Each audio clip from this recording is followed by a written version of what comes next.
Thank you, Dr. Vijayalakshmi, the in charge, as well as the faculty of the EEI Hyderabad.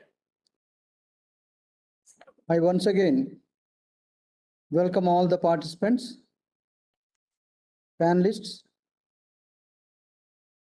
and the dignitaries for this webinar on agro-tourism for extension professionals. So our EEI Hyderabad is conducting series of webinars. This is the 9th webinar in this series of webinars which we have planned to organize in this academic year 2022-23. And one of the main purpose of this webinar is how we can inculcate the spirit of diversifying the activities, energies at field level so that they can able to get some additional income by providing a recreation facility to the whole society. So in this way, we can unleash the potential of agriculture, the potential of the natural resources existing in that micro ecosystem at the field level for the benefit of the whole mankind. It's not that only increasing the income of the farmer, but also the farm of the farmer is acting as a platform for entertainment, for amusement, and for the overall benefit of the society. So in that context, this webinar has been planned deliberately for the benefit of our faculty, students of our university, as well as for the benefit of the officials of the client departments of our EEI Hyderabad. So with this, once again welcoming all of you, thanking you for giving this opportunity. Thank you.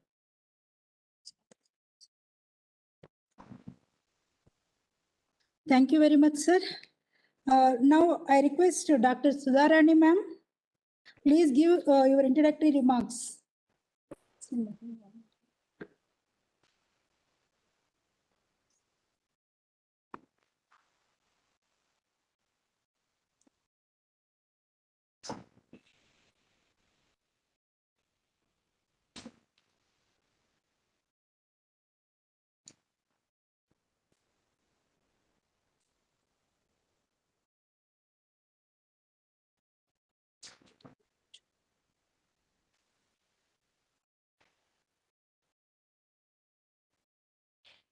Shortly going to address the participants of this webinar.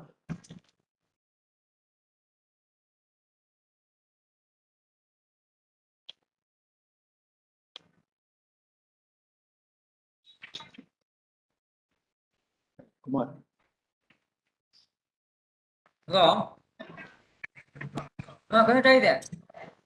Sir, please mute your mic, sir.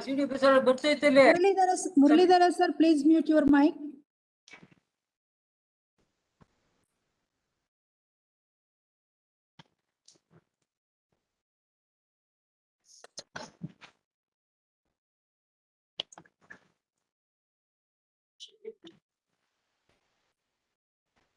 Sahu sir and Kishore sir, welcome to our program. Welcome. Thank you, ma'am. Thank you for the invitation, ma'am. Thank you, ma'am.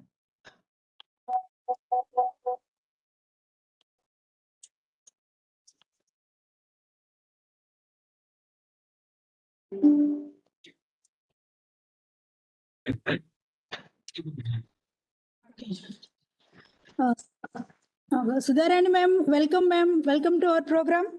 Now I request Dr. V. Sudharani ma'am, Director of Extension, PJT SAU, Hyderabad. Ma'am, please give your introductory remarks.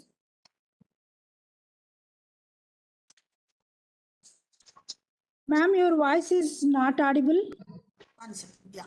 Yeah, it's now okay. Very good morning to all of you. Really, it's a great pleasure to meet you all in the Monday morning. Especially very good morning to Sanjay Kalekar sir and the speakers who have really agreed to join with us and share their experiences. Mr. Pandurang and Dr. P. Sahu, both of them. Thank you very much. And with regard to the webinar that is being organized today by EEI, is one such area where there is a lot of scope and potential for creating the employment at a rural level. Not only employment, you can even take this agri-tourism as an entrepreneurship activity, entrepreneurial activity in the rural area, such that it has a multifold effect and influence on various categories of people. Though we are all of us are in the field of agriculture, we do know little bit about what happens in agriculture, how food comes and all. But sound is not clear, ma'am. Hello? Hello, is it not clear? Am I clear? Clear, madam, clear. Some people are telling not clear. It's clear, Please madam. check at your end. Yeah. So we all know, even still we have one part of the society wherein the urban children and urban population do not have the idea actually from where does the each food produce comes from. And they do not have what is the toil that is involved taken by the farmer in providing us the food at our doorstep. So on a what you call humorous mode, when a small child was asked, where do you get so and so item, immediately he said, from Zomato I get. So this is what is the understanding right now. Now to come out and change that mindset of that particular section of population also, this agri-tourism would definitely help. Why we are calling this as agri-tourism is one such thing. Generally, information only when it is provided in the capacity building programs to various stakeholders in the sector, food chain. What happens is those who are interested and those who have the what you call passion to know, they will come to know. But it will not create or attract or draw the attention of each and everyone in the society. So definitely we may have to resort to what is called a little bit of entertainment. So now presently we are having that what you call function as infotainment, edutainment, education and entertainment together, edutainment, information provision and entertainment together, infotainment. So this agri-tourism would become definitely as a tool for infotainment or edutainment, such that it can draw the attention of every section of the society and create awareness among the people how important is agriculture sector and allied sectors. Unless and until we keep focusing on these sectors, it would be very difficult to meet the food requirements of the growing population across the globe. So now we need to draw lot of human resource or human force into this agriculture sector. So that should happen from the childhood itself. So if children are brought to this sort of agri-tourist spots, what happens is they will come to know, they will have hands-on how these things are being done. They can experience, they will come to know really the joy, and they develop the passion towards the sector. Automatically they will what you call attracted to either become agri professionals or agri entrepreneurs, or they will definitely become a part of what you call food chain, so that they can contribute. So we, as it has a lot of importance, this agri tourism, definitely this webinar is going to provide a lot of information, lot of what you call a path ahead, a roadmap, for all the extension functionaries and students who are all joined in the webinar to have the idea how best this particular area of what you call education, farmers education as well as student education is required to be taken up such that it is received in a right manner, such that it goes quickly to the what you call intended clientele. So I congratulate EEI and our SEP to take up this particular webinar. And we do have very good speakers with us today. They would be sharing definitely all their experiences. And here my simple request to the speakers is how best a rural youth or a person who is unemployed in the village level and got little bit of education can start a small scale agri-tourist spot, and he can create awareness in and around that particular district or in that particular 2 or 3 districts together, the location specific activities in a agri-tourism mode, how best he can take up and what would be the what you call challenges he would be facing and what all needed for it. So if these things are highlighted during this particular talk, I would be grateful so that it will help all our extension scientists and then extension professionals who are in this particular webinar could take it up and encourage the rural youth at their level and see that at least each one of them can come up with a one small agri-tourist spot initially. So I request the speakers to throw light on these areas also, along with all your experiences and your achievements in that particular area. So I will not take much time and come in between you and the speakers. So thank you very much, the EEI faculty, the director EEI, Jagan Mohan Reddy, for having me involved in this particular program. I have one more meeting very urgently and the same time I just took 15 minutes off from that meeting. So I'll be joining you the moment it is closed there. So thank you very much, Mr. Jagan, Vijay Lakshmi and Vasanta and Adi Lakshmi. I could see few of the extension professionals whom I know. So thank you very much. Good morning. Thank you. Thank you, ma'am. Thank you, madam.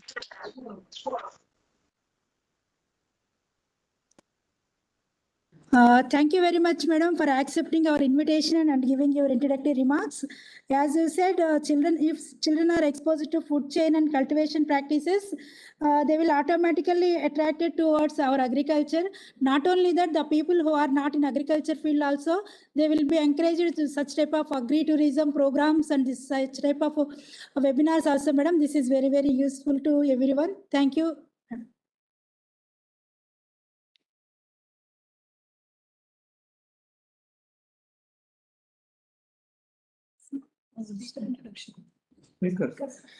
Okay. Srinivas Garandi, please share PPT.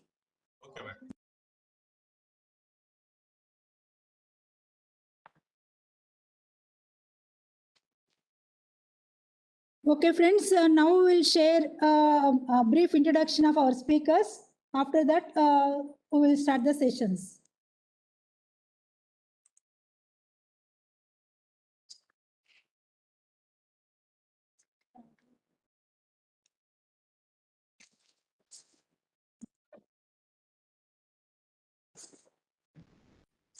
Madam వస్తుందా share అయిందా share అయిందండి sir Zoom చేయండి 57% లో ఉంది full screen పెట్టాను madam కనిపించట్లేదు sir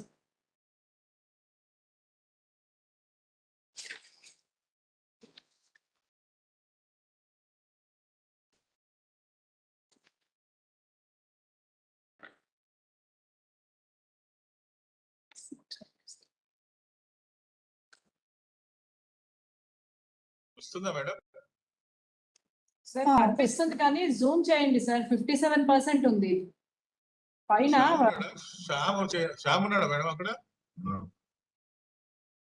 sir పైన అక్కడే చేయాలి మేడం ఆ ప్లస్ సైన్ నొక్కండి okay okay Okay. Okay, friends. I'll give the introduction of first speaker, Shri Panduranga Bhagavan Rao Tavare, father of agri-tourism, managing director, Agri-Tourism Development Corporation Private Limited, Pune, Maharashtra. He is fourth generation farmer and the first generation entrepreneur. Panduranga Bhagavan Rao Tavare is natively from small village Sangvi in Baramati Taluk, born and brought up in joint family of 50 members. But he studied computer science and worked in hospitality industry for 20 years. In 2003, he married agriculture with tourism and launched Agri-Tourism Development Corporation with Model Agri-Tourism Center in Baramati.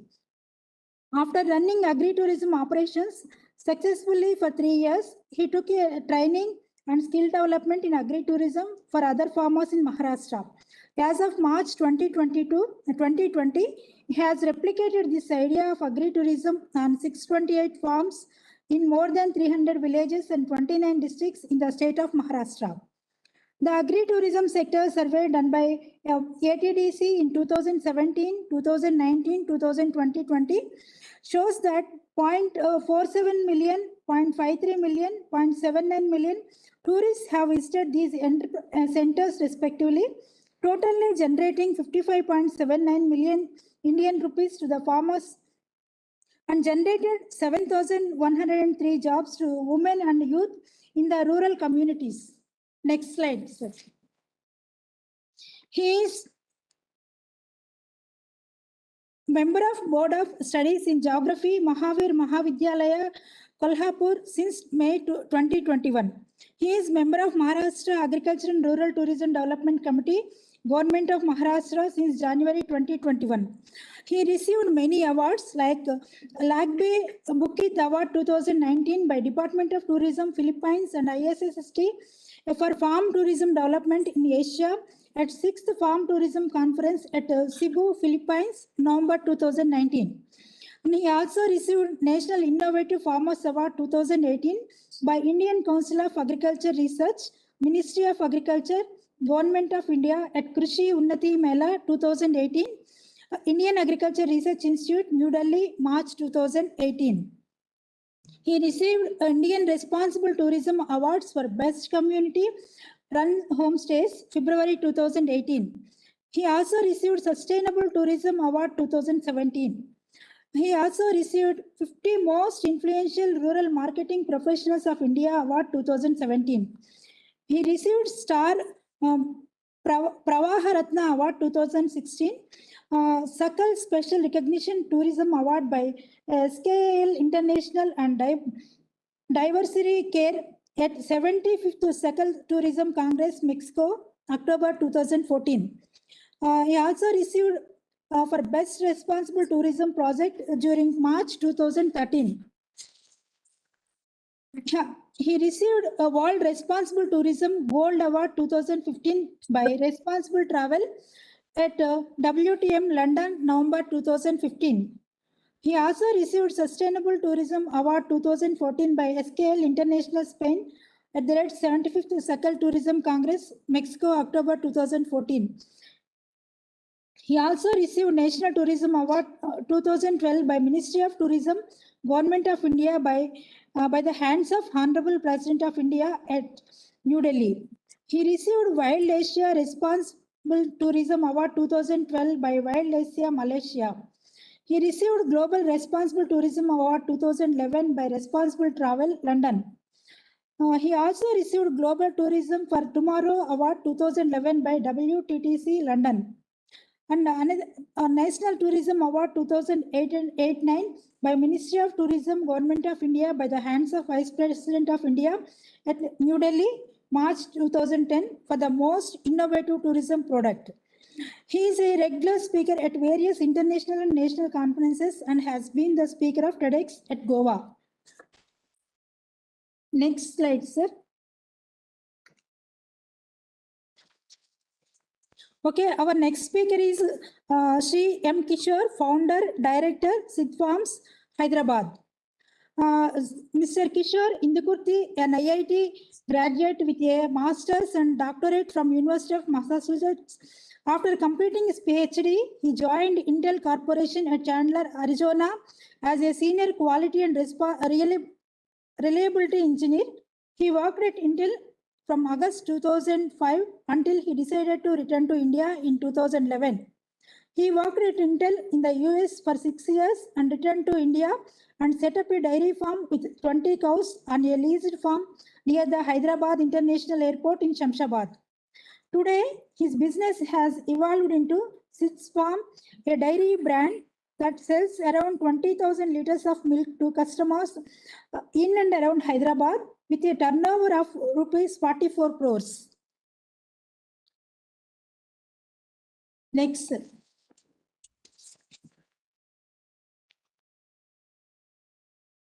Next, third speaker is Dr. Partha Pratim Sahu, Associate Professor, NIRD PR, Rajendra Nagar. He is working at Center for Entrepreneurship Development and Financial Inclusion and head in charge.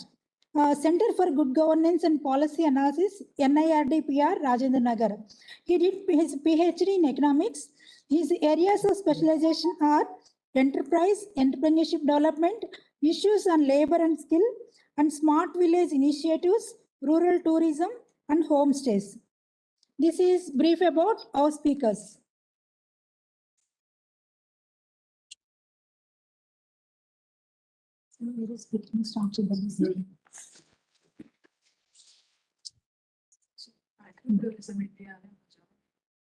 January.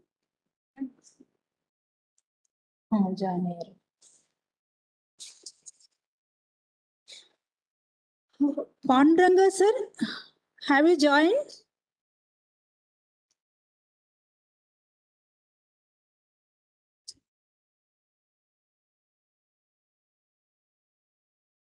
No problem. We can start with the speaker. Okay, we will start the session, first session by Dr. P.P. Sahu, Associate Professor, NIRD PR, Rajendra, Hyderabad. Sir, I welcome you to our webinar. Sir, please deliver your session on promotion of agrotourism through homestays. Thank you. Thank you, ma'am. Am I audible? Yes, sir. Okay. So let me switch off my video so that we'll have good bandwidth, and also share my PPT.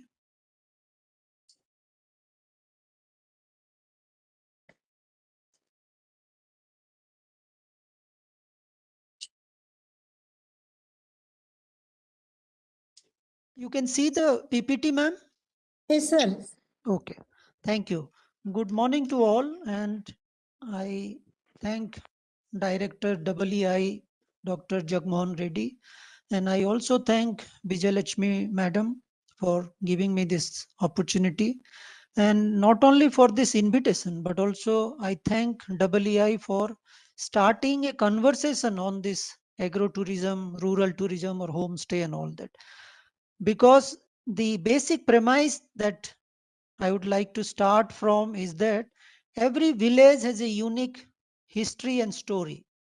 And this unique history and story can be scripted and presented, packaged as a tourism product. So every village has that unique attributes, and a story can be built on that, which can be presented before the world, that there is something in every village and every panchayat or like that. And this is a right time to start a fresh conversation on this rural tourism or agrotourism or homestay, because we have seen the kind of changes and economic crisis that our country and especially rural India has witnessed because of COVID pandemic and pandemic led lockdown. Then we also talked about how to strengthen local economy, vocal for local and all that. And now the new emerging discussion is that how to localize sustainable development goal. So in all this perspective, and also we have seen reverse migration, as Dr. Sudharani Madam was talking, how educated youth, skilled youth who were working, studying in urban area have come back to rural area, and how to accommodate them, how to engage them in different activities and all that. And you never know, a good robust agro-tourism package or homestay or rural tourism could be one of the pathways for that doubling farmers income also. So it has got, I would say, this win-win situation. So this is the basic premise that I would like to situate this agro-tourism, and I would largely focus on how homestay can be integrated into this agro-tourism or rural tourism in a broader concept. But before we start making some intervention in any part of the country in rural India, we should ask, why are we trying to initiate this intervention? Whether it is rural tourism, medical tourism, or ecotourism, or agro-tourism, and for whom?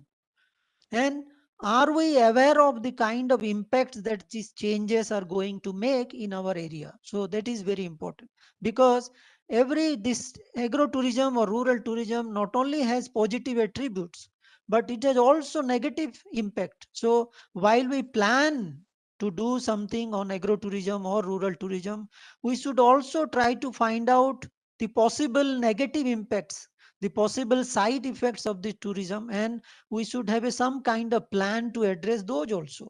And and it is also important how whether our rural tourism plan or strategy is inclusive and sustainable also, whether it will address the need of every section of society that residing in a rural area or not. So the key concept that I am going to highlight is that whether we are promoting rural tourism or ecotourism or agrotourism, it should be based on the concept of responsible tourism, where not only the host but also the guest conduct themselves with great care and responsibility. So although we are inviting people, tourists, to our rural area, they should also behave responsibly. And we as a host, we should also try to meet their need with great care and with responsibility and commitment. So responsible tourism is very important so far as this rural tourism or agro-tourism is concerned.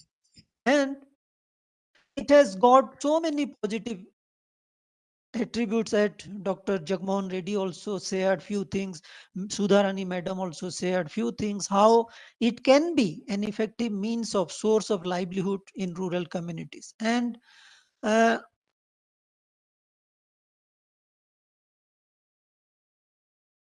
just a minute. Am I audible, ma'am? You're audible. sir. Yeah, okay, thank you. So if there is any noise or you are not able to hear, please do let me know. When this I put slide on slide mode, the presentation mode, I'm not able to see. Okay. So it's not only source of an economic income earning opportunity, but this also showcase what all good attributes a rural area can have. The whole, the authenticity, food, folk dance, etc., etc. And it also create opportunity how a local resources can be utilized in its fullest capacity. So it not only increase the attractiveness and vitality of rural area, it can also mitigate the problem of distress migration that we have been facing since ages. And a range of local resources, tradition, all this, the authenticity of rural life can be presented to the whole world. So the whole idea of rural tourism is to celebrate the rural values, the unique identities of that area, and heritage, culture, and all that. And if you will read the UNWTO report, United Nations World Tourism Organization report, they have highlighted how this tourism can be a key element, key strategy for inclusive and sustainable rural development. And what all happened during COVID, you all know, and to revive, to reconstruct the rural area in a sustainable way, this rural tourism or agro-tourism can play a very important role. So what kind of changes that we are witnessing in all these Hello. years? Yes, please. Good morning. Can I? Quartersന്റെ ഒരാള് Madam, Nisha madam, please mute your audio. Nisha P. Thank you. So please go ahead. Okay, thank you, ma'am. So rural area has seen in last 30-40 years, if you are following numbers and literature on rural development, you will say a lot of demographic changes have come up. Actually, people are leaving from rural area to urban area for education, for job, and for so many things. And if you will go to hilly states like Uttarakhand, Himachal Pradesh, you will see many villages with houses but no people staying. We call it ghost villages, and this rural tourism can be a source of making these ghost villages into host villages. So in hilly area, if you will go, there are many villages with no population, and there is low income, digital divide, and the huge decline of the tradition, culture, and all that we have seen. Rural area also face scarce infrastructure in terms of services, transport, connectivity, and we have seen there is a huge youth bulge in the rural area. About 27% of rural population is in the age cohort of 15 to 29, and we have to accommodate them in some kind of education, training, vocational education, in different kind of economic activities, in gainful employment and all that. So that is also, and rightly it is put by Dr. Sudharani ma'am. So this rural tourism could be one of those activities which can promise gainful employment. So tourism can be an important tool of economic diversification, employment generation. It can also open windows for different kind of small enterprises, self-employment ventures. In every village, you will find traditional arts, handicrafts, traditional industry groups. Those can also be revived because of this rural tourism or agro-tourism. And you will be surprised to know that this tourism activity has linked with many other activities, and it has got huge employment multiplier, and it is linked to as many as 7-8 SDG. So if you are able to manage some good changes in tourism, it will also be reflected in many other SDGs.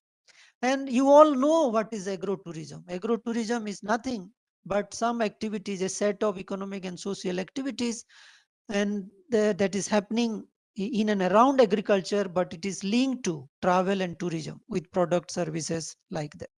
And but agriculture tourism or medical tourism or rural tourism in general, these are all linked.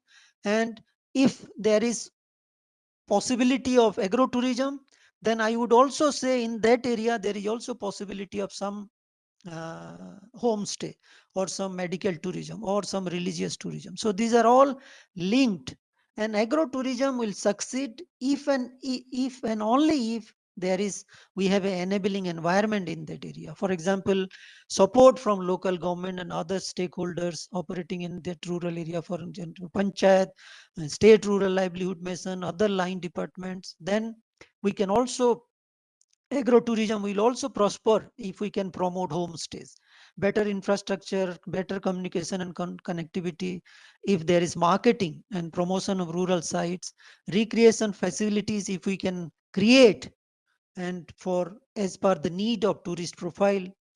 Language barrier is one of the key hurdle or barrier that can come in the way of agro-based sustainable agro-tourism. So all these areas should be taken off for while we design a policy.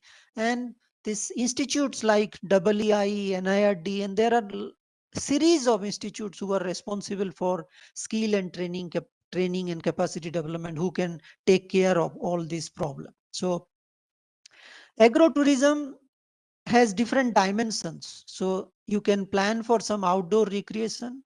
You can also link with educational experiences like tours, school tours, like that. Some entertainment, as Dr. Sudharani madam was talking, festival, fair, hospitality where this homestay will come. You can also have small lodge, hotel, homestay and all that. So there are a lot of activities related to agrotourism where you can make and present a package for the tourist, and you can attract tourists from all over the world, not only from India but also from across the country.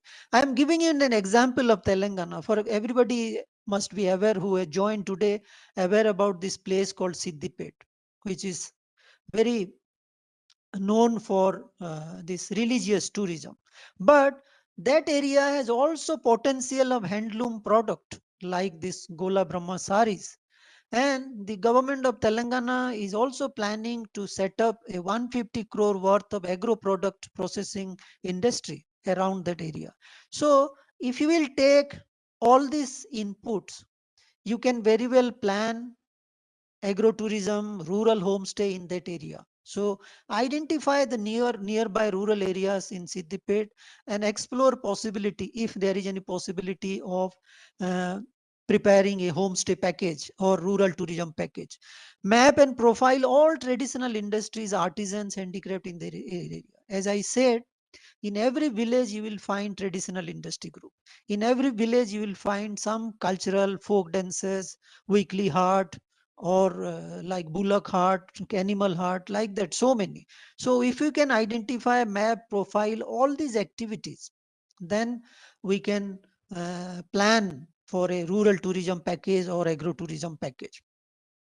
I had gone to Ladakh. You can see on the picture now on your computer screen, there are so many authentic food. There are so many homestay in Ladakh. So how they are packaging with homestay, how they are packaging this rural tourism homestay, and they have authentic local foods. They have so many destination, tourist destination, Santistup, this Ladakh Leh Palace and all that. So like that, you can prepare a package in your area. So before I go to homestay, what is homestay and how we can integrate homestay in our agro-tourism narrative, whether you talk about simple tourism, rural tourism, medical tourism, eco-tourism, or whatever tourism, this 7 S is very important. What are those? Swagat means the welcome. So the welcoming attitude is very important. Then Suchana means information. Both the host and the guest, they'll need in a lot of information. A good tourism site should also have all kinds of subidha, facilitation or facilities. Then security, suraksha. Then sahayog, cooperation from the community, from the department, from the institutions who are operating in the rural area. And it's also based, the key is also success. Key to success of any rural tourism or homestay will also be based on good infrastructure. And on the top of this hygiene, cleanliness. So all these 7 S are important, whether you are talking about rural tourism, medical tourism, or agro-tourism, or whatever tourism. So there are different type of homestay you can find in our India or across the globe also. There are homestay which are run by a single individual.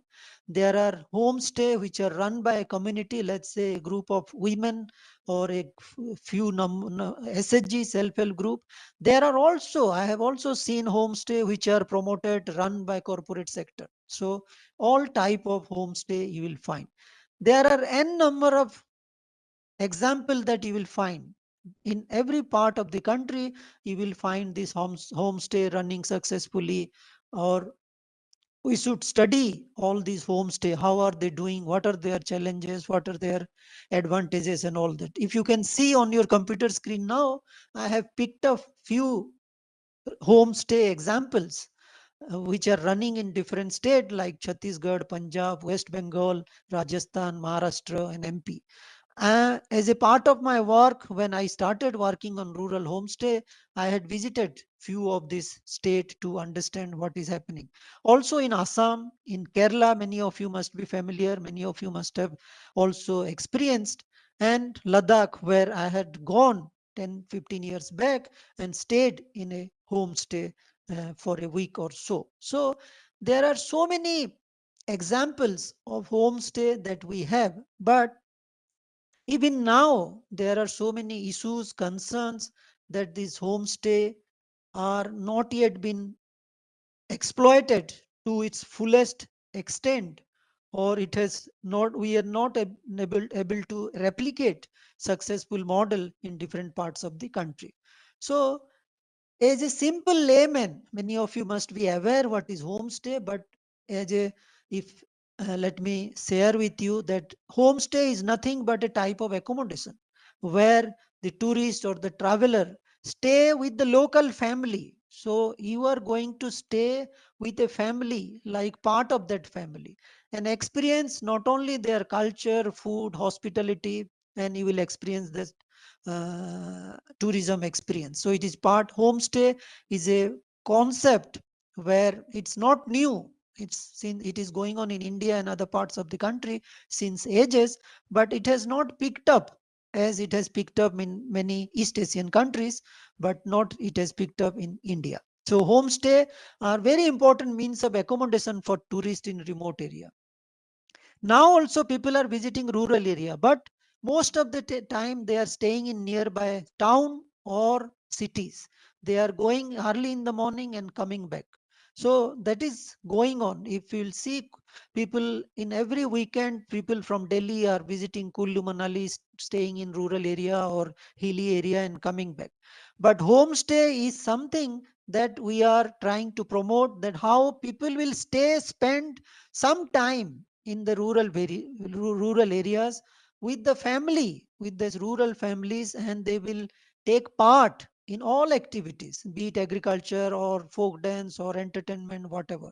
So, and these homestay are usually managed by families, family member, but it can also be organized, promoted, and sold as a community product under the umbrella of Homestay Association. In Kerala, there is Homestay Association where, as a business, as a enterprise, as a small corporate entity, homestay are being run in Kerala, in Maharashtra, and all that. It's a unique hospitality system in which tourists stay with the family, and it aims at providing the tourist with the knowledge of host way of life, the way rural people spend their life, the activities they undertake in agriculture and outside the agriculture, the different activities, their cultural activities like folk dance, art, handicraft, etc., etc. So the tourist will be part of each and every activity that the rural family is doing or undertaking. So I see a lot of opportunity in sharing our culture, sharing our handicrafts, sharing our rural, giving an opportunity to our artisans to earn more, to showcase their activities and all that. And as I started by saying that in every village has a unique history and story. So a pond can also be part of that rural tourism package. So daily course which rural families are doing, that can also be part of this rural tourism package. Plowing, fishing, different kind of activities associated with agriculture, all could be part of that agro industry, and where this homestay can be integrated. Very often we confuse between rural lodge and homestay. So there is huge difference between rural lodge and homestay. So in rural lodge, we you will have separate restaurant or dining hall, but in homestay you will share food with the family member. There may not be attached latrine bathroom in homestay. You may have to share with the owner of that homestay, with the family. Like that, there are so many there's so many features which are there in homestay, but you will not find in rural lodge. So rural lodge, very often we confuse between rural lodge and homestay and also paying guest, but all three are very different with each other. So that you have to keep in mind. So why should we promote homestay as a part of rural tourism or agro tourism? This is the best way to live. You will have authentic home cooked food.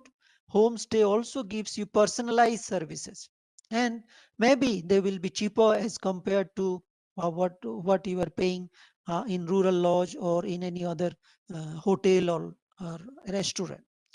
Then you will also collect a lot of authentic rural uh, travel stories that you can keep with yourselves with till in whole life. So homestay also generate income from the rural people. So as I said, rural tourism, homestays are activity which is linked to many other activities. So like restaurant, like logistic, like transport, some of the youth can be like tourist guide, like that. And as rightly said, Dr. Sudharani ma'am, that urban students, urban people are not aware of.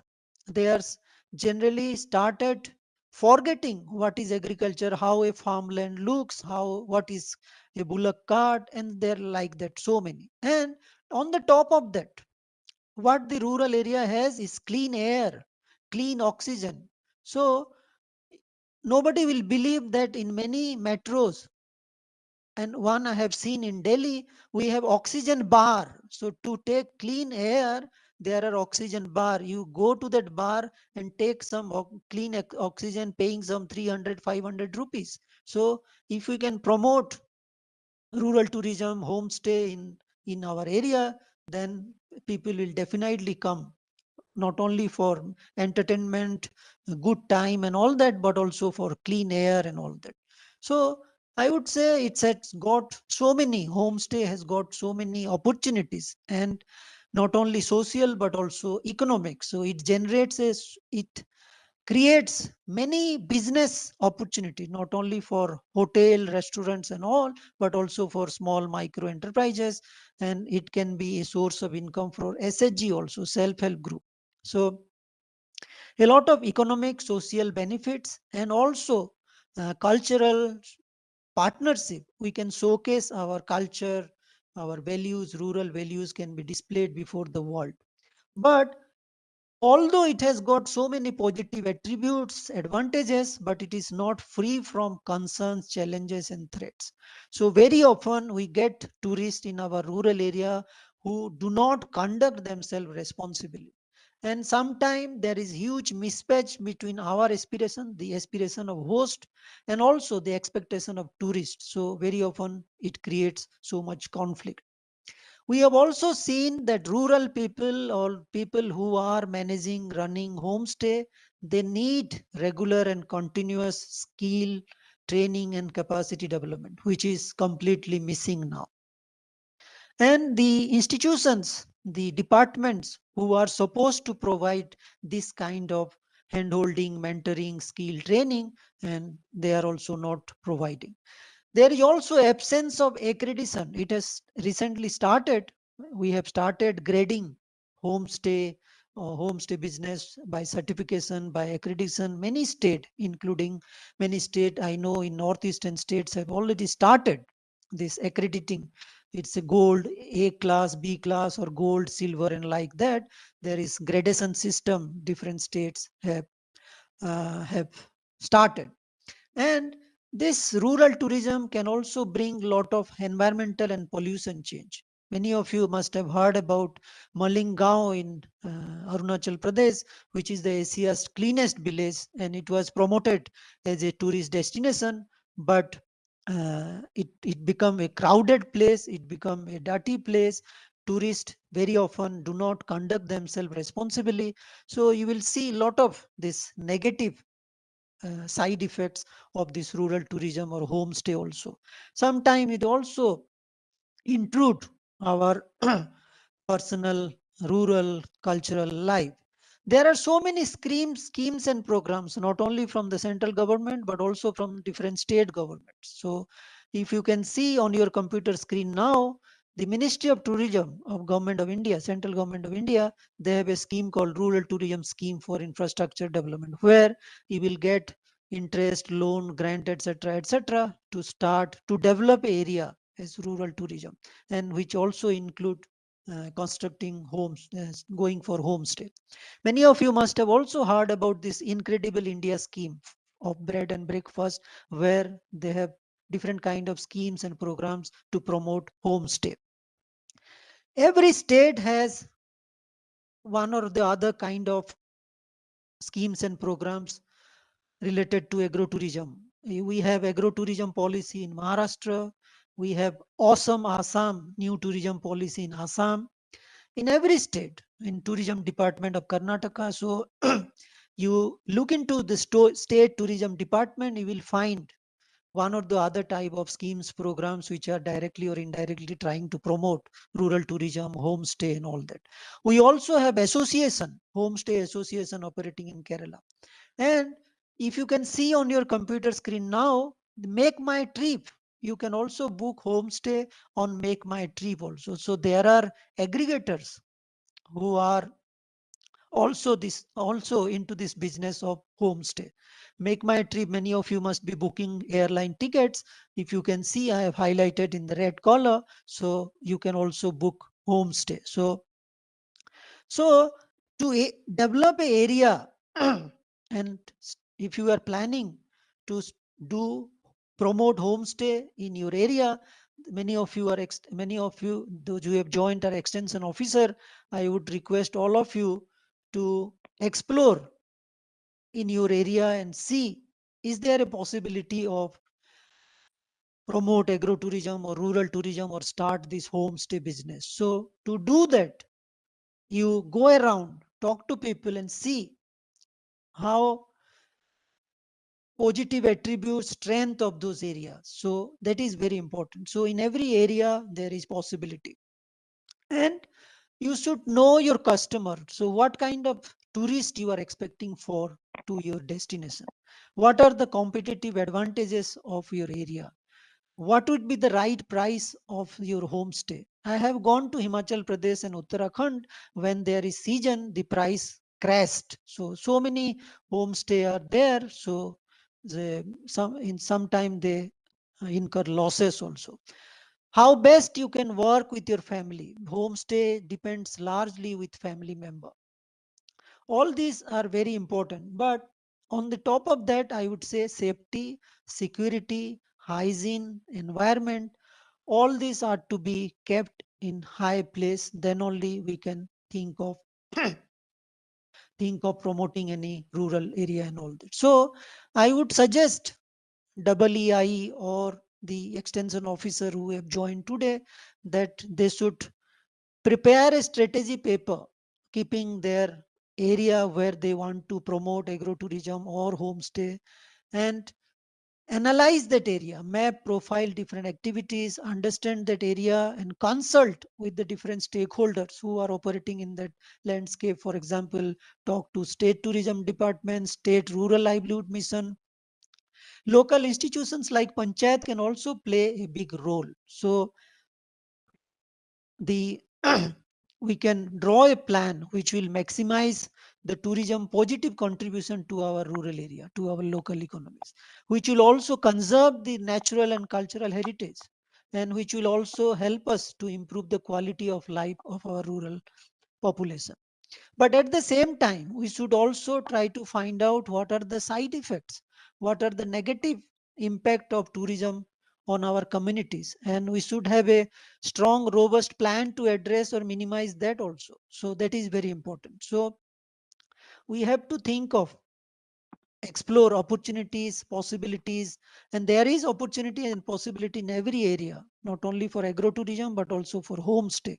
Same, our own existing home can be redesigned and started as a homestay. If you want to expand, create one more room, for that also there are schemes and policy. So we have to harness this kind of opportunity. So please correct me if I am wrong. NIRD is one of the pioneer institute which have started a 1 month certificate course on rural homestay, how to promote, expand rural homestay, or how to create a cadre of rural homestay entrepreneur. So this program we are running in our northeastern campus. NIRD has a campus in Guwahati, where in this 1 month we are trying to capacitate the especially rural women, rural men on the various dimensions of rural tourism and homestay. infrastructure, homestay organization, different kind of services, how to market, how to promote your homestay business, food business, how to manage your record accountancy, fasted, all you will, if you will see the whole course designing, it has taken care of all dimensions of rural homestay. And very important, I would like to share that we are not only engaging our participant in the classroom on all these aspects, how to manage this homestay marketing, how to promote how to use different digital devices, how to be tech savvy, little bit tech savvy, or use social media. All of these are important to promote homestay. So we are not only engaging our participant in classroom, we had also taken them to Taj Vedanta, the Taj Hotel in Guwahati. Can you please switch off the audio? ADA, madam. ADA. GRITTK, please mute your audio. Thank you, ma'am. So we are not only engaging our participant in the classroom, lectures or sessions inside the classroom, but we had taken them to Taj Vedanta, the Taj Hotel in Guwahati, to get hands-on experience on hospitality.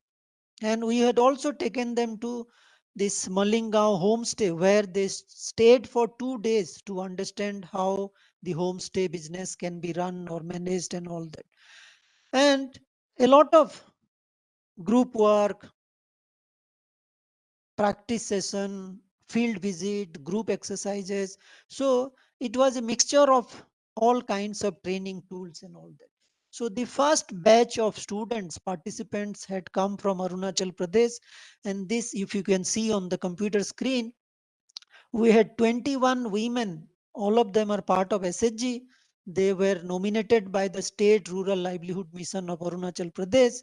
And the first batch completed. And after that, I am also happy to share with you that after that we had gone to meet the then Chief Secretary of Arunachal Pradesh, Sri Satya Gopal ji, and we appraised them. We told them about this program, and he had promised to give some financial support to all these 21 participants based on their the certificate that the training that they have got from NIRD.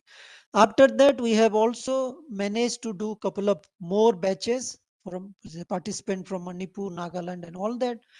So before I conclude, I would request that EEI should plan some training program or capacity development program, 3 days, 5 days, to capacitate the agricultural extension officer so that they can plan, they can prepare a strategy, identify area in their locality or in their work where they are working, and identify the possibility of starting not only agrotourism but also homestay. There is no dearth of fund, there is no dearth of schemes and programs, not only from the central government but also from the state government.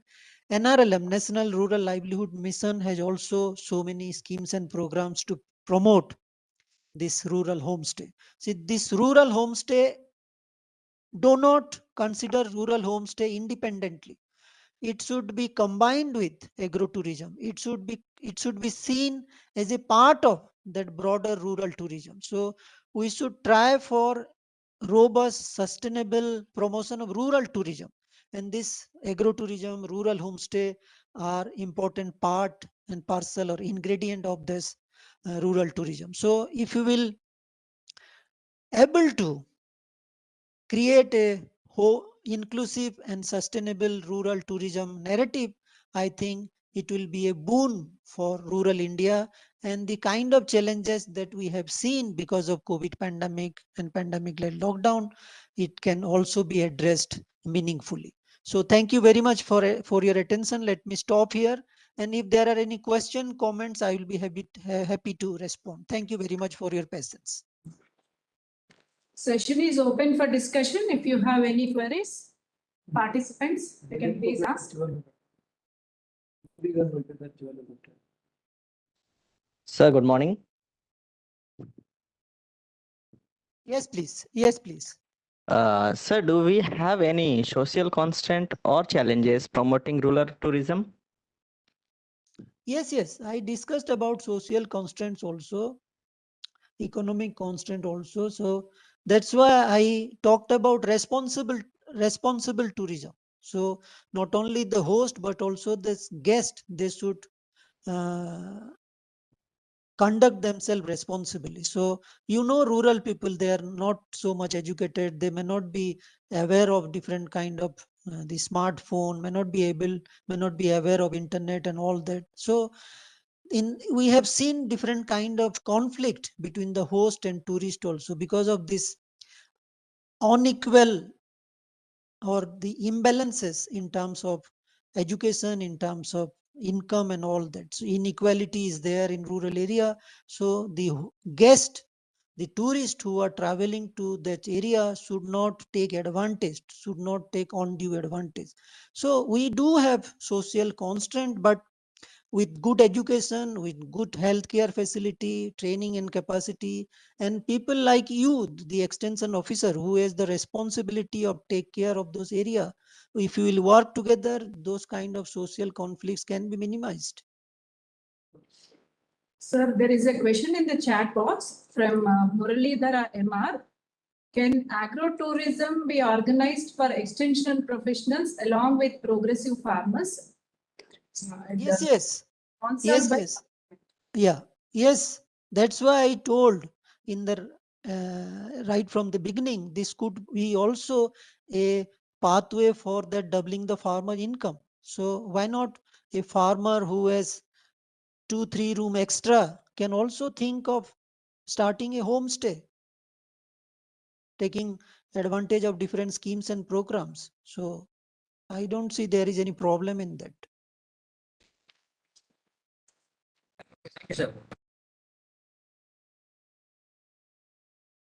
Sir, what are the cost economics involved in initiating a small kind of project, sir? Like which kind of agro-tourism project it can be initiated by beginners? Which type of? Project, agro-tourism, which one is easier for the beginners? For the beginners, like this, conducting tours, like rural attachment camps, and there are people who want to come to rural area and also simple for a bullock cart experience. There are people in urban area who want to come to rural area and just go for cycling and do some activities in farmland. So there are many low cost activities which can be planned, packaged. So let's say a urban people from urban area is coming to a rural area for one day.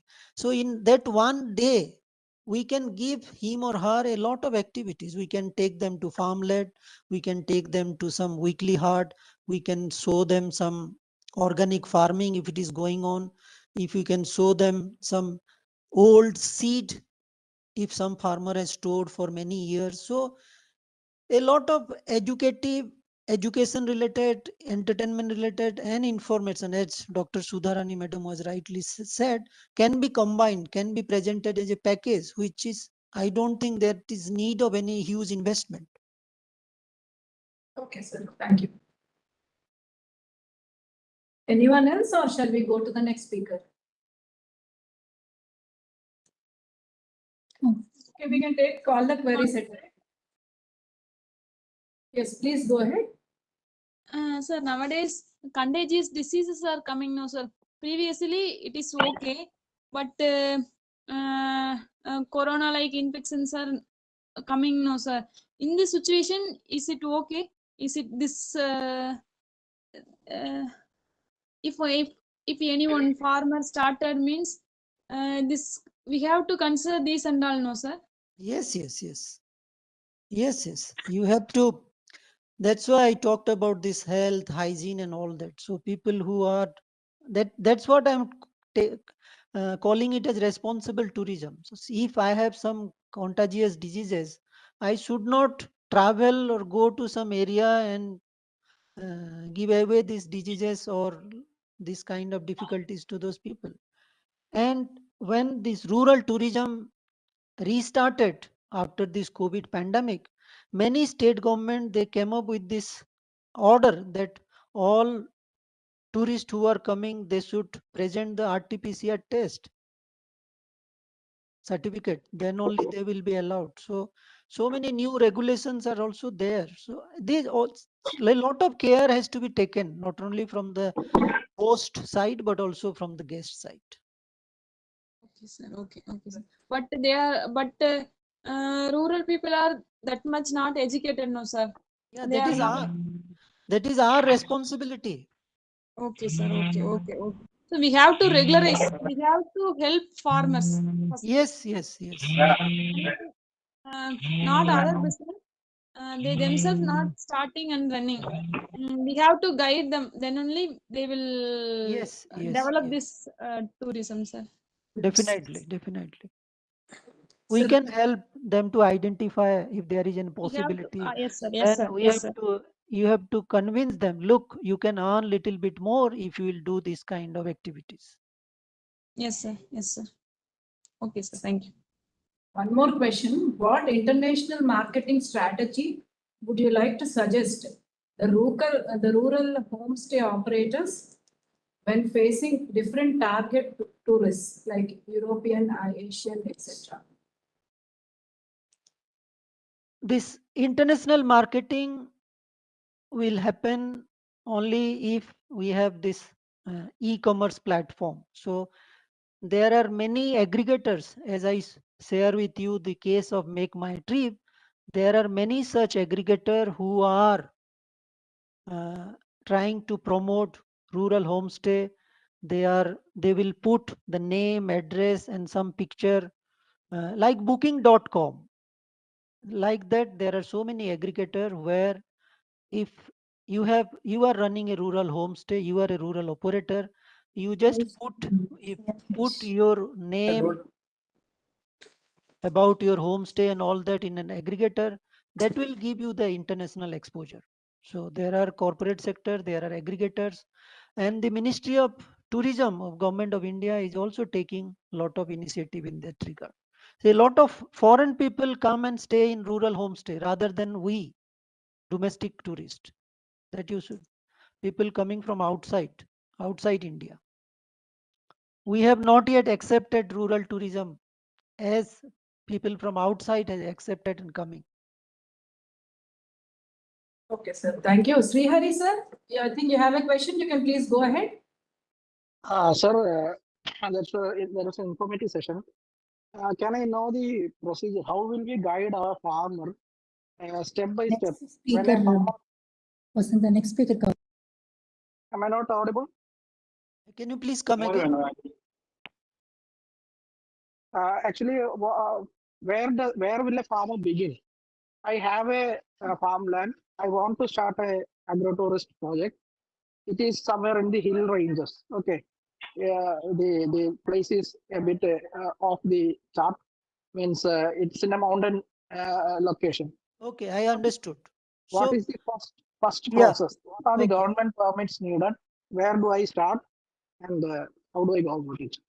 See, first, you should tie up with State Rural Livelihood Mission. State Livelihood Mission has officials at all levels, at block, at district and all that. Second, you can also connect with the State Tourism Department. See what kind of schemes, programs they have. Even without government schemes and programs, informally you can start this rural tourism business. If we'll grow further, if you want to or run formally, then maybe licenses that you can get it from State Tourism Department, like that. So most important is to profile different activities which may interest a tourist. Okay, thank you. Okay, thank you, sir.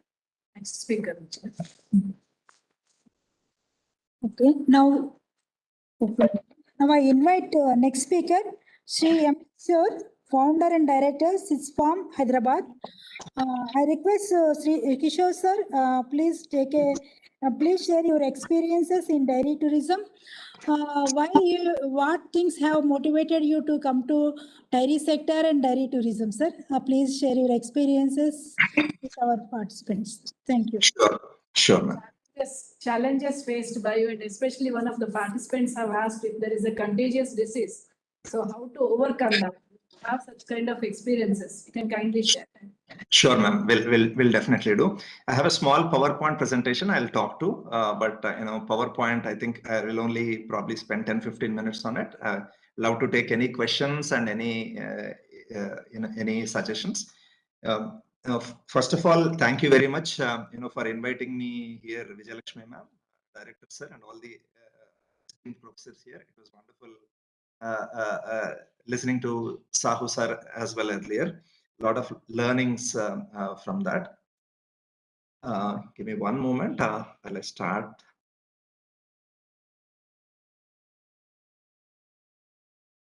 So hope you are able to see my screen.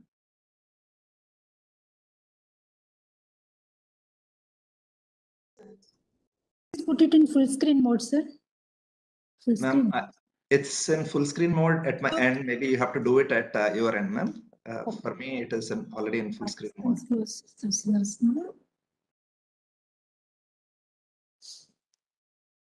Is the screen visible to all participants? Yes, madam. Yes, ma'am. Yes, ma'am. Okay. Thank you. The participants window for us. Yes, ma'am.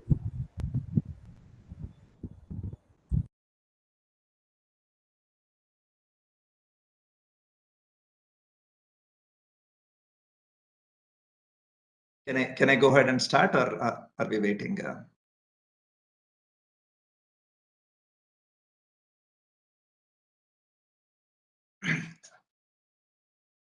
Okay, sir. So, I'll hopefully talk about our journey. Our journey into doing dairy tourism or agro tourism, happened by accident, I would say. So this is a little bit about my journey. I, studied at IIT Kharagpur, then did my master's and PhD. Then worked at Intel in the US. For about 6 years. After close to 11 plus years in the US, moved back to India. Did visit few homestays in the US. Incidentally, though I forgot all about it, but hearing Sahu sir, I do remember that I stayed in a few homestays while I was in the US. Came back to India in at the end of 2011, and wanted to do something in agriculture. And as I was looking at different options, I thought dairy farming would be a good activity to get into. Started learning dairy farming, and that's how I got into dairy farming. So just a little bit about stats. India produces world's, India is the largest producer of milk in the world, and it is actually 22% of world's milk production happens in India. And we also love our milk, so we drink almost all of it. Right? And today, about 30% of it is met by organized sector, and it is fast becoming an organized sector. Right? And so there are, though we have solved the problem of quality of milk in the country, there are still some problems with quality, right? This is just a report on, milk adulteration. And, this is some findings from FSSAI which tell that about 41% of, milk samples fail one or more quality standards, right? So, I know I'm talking to an agri-tourism conference. Why am I talking about all this, right? So when we started our farm, we wanted to solve this problem. We want to be a small part of providing a solution to this problem. And the problem was, there's widespread milk and food adulteration. There are antibiotics are extensively used in milk. Right? This is the problem that we wanted to solve into. Our core business was selling milk. But as a young brand, as a new brand, right, how do we solve this challenge? Right? How do we let people know that, why should they trust us as a young brand? Right? And this is where we've done a lot of activities at the farm. My head of operations at that time, Mr. Shivam Gupta, also, gave it a big push in the early years. Right, I'll talk about some of the activities that we planned.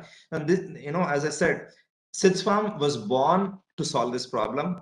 The name SIDS Farm is a promise, from me to my son Siddharth, saying we'll produce the best milk possible, and that is what we'll deliver to our customers. So SIDS Farm is that promise. And as I said, we started, solving this problem one by one. This is a photos of our first farm in 13 with 20 cows. And as we started doing this, right, we started using social media to talk about it. People started asking us, can we visit your farm, right? And that is where the seeds of, sort of agrotourism started to happen. And also, dairy farming, as most of you know, is an involved activity. You wake up early in the morning, you have to milk cows twice a day, right? All of that, we started to understand, we started to solve that. Right. But then we also, one of the problems that we promise our customers is how do we solve the problem of milk adulteration, right? And, we go through step-by-step, way of detecting milk adulteration. We look for thickness present in milk. We look at preservatives in milk. We look at, we do a lot of antibiotic testing to make sure our milk does not have antibiotics. Then we look at testing for hormones present in milk, right? To make sure, we use HPLC to test for it. Right now, how do we take this and right? How do we market as a young brand? Sheila Kumari, madam. Sheila Kumari, please mute. Thank you. Please go ahead, sir. Sorry. No problem. So some of the first things that we started doing to market our milk, but we would go to the city and market our milk in communities, right? We would ask customers to taste our milk, sample our milk. We would do community milk testing demonstrations. We would prepare, we would take, National Dairy Development Board kits. We would take DRDO test kits to customers' homes, and customers' communities, and test milk in presence of them. Right. Then the next step that we started doing was when we started inviting schools to come and to our farm. Right, we did, these are pictures from a camping trip that we did, in I think 2016 to between 2016 to 2017, right? A lot of pictures, early pictures, right? I mean, a lot of people, might ask us, right, how much does it cost, right? We didn't spend any money at all, right? If you look at our first dairy sheds, these were just done with silpal and sheets. Right, but people still came, right? Very modest infrastructure. We just had a bullock cart. We just had a bullock cart, and we put a silpal and sheet on it. People would come, kids would come. Though we never intended it to be a large money-making activity, right? Because our primary thing is, take the focus on pure milk to our customers, to schools where our customers' kids go to, right? So we started spending a lot of activity showing them all this, right? We showed them how milk packaging gets done. This is, our small facility that we had in, 2016. And, showed them how packaging happens, right? Picking their kids' interest, right? Of course, as we started to grow, we started doing this in a much more elaborate fashion. Right now, every Saturday, we do something called an open house. From 3 to 7, our customers can come register for it online, right? In our portal, they can call us or WhatsApp us, and they can say, hey, I'm interested in coming to your farm. Right? We start with a tour of our farm, where we show them all the water harvesting techniques that we have done to increase the water retention in the farm. Right? We start with that.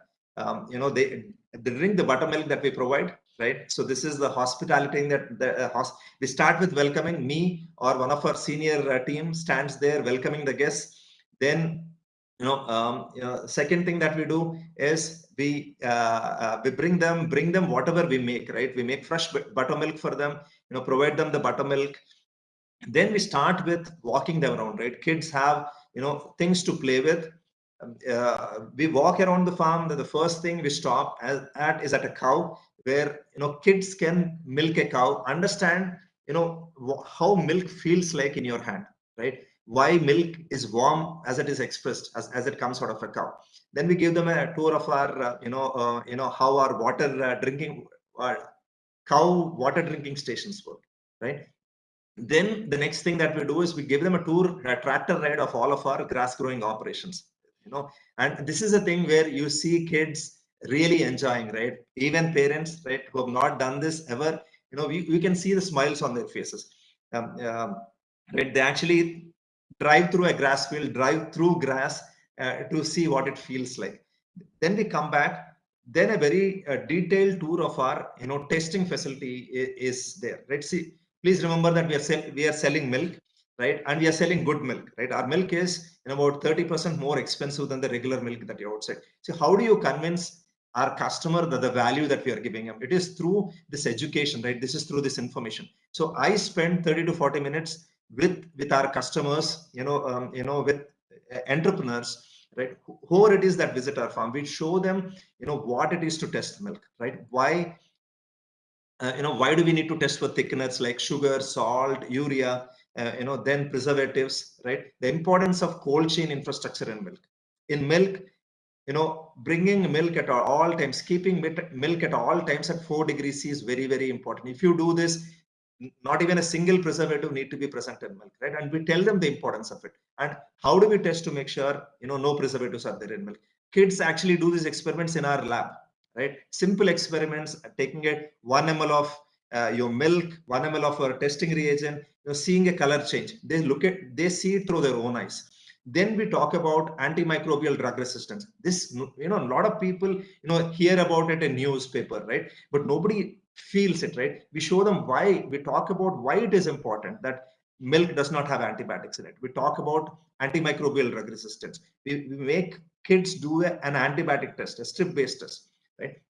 Spend a solid 40 minute time in the lab, while making sure it is not boring for them, right? There's a lot of information that we give out, but making sure it is not, boring. Then we walk them through our processing facility, right? Everything shown in a transparent way, right? This is how we are able to win the trust of about 20,000 customers, right? This is how customers understand the real value. It is not just money, but the value lies in all the things that we do to make sure the milk that they get every day in the morning is good, right? And we use agritourism, right? We've done, except during COVID, right?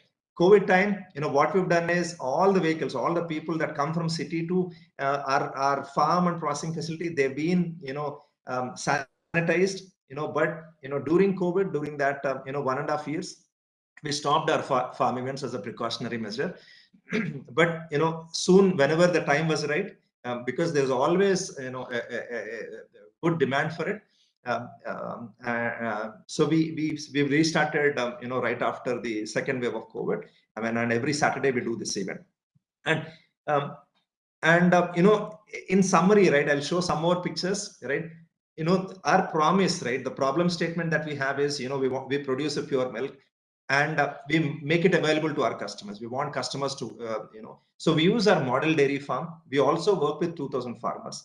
Though we have not done these yet with our, 2,000 plus farmer network, our eventual goal is to do whatever we are doing at our farm. We also want to do this in farmer villages, right? This is where I think it'll create a bigger impact, where not just to our own model farm, but if we can take our customers to our farmers' farms, right? That will be a great impetus to us also, right? That trust in our milk will also increase manifold. And as I just talked about, there are several news articles that covered about us. I'll share few more slides about. I'll just stop sharing this and I'll share some of the.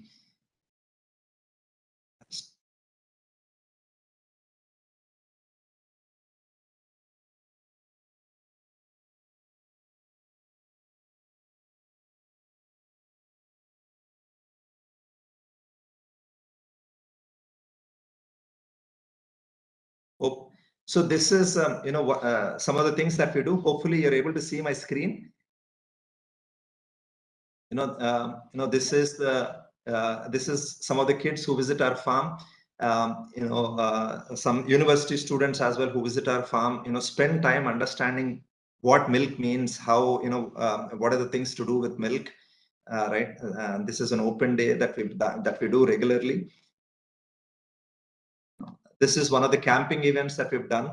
We've had schools that come and spend some time with us.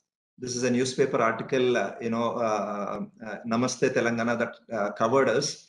Right. These are some of the primary intention for our primary delivering that primary message. Right. One, customer should know what we do. Why we why we do what we do, and all of that is covered through this medium, through this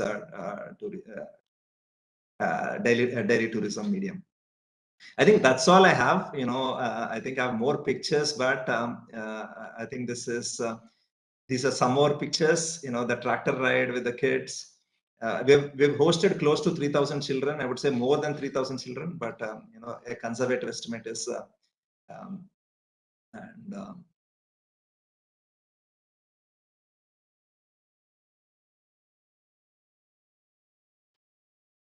I think that's all I have. I'm happy to take any questions, though it is not, probably, does not cover the entire range, but, it is our journey and the way we do it here at our farm.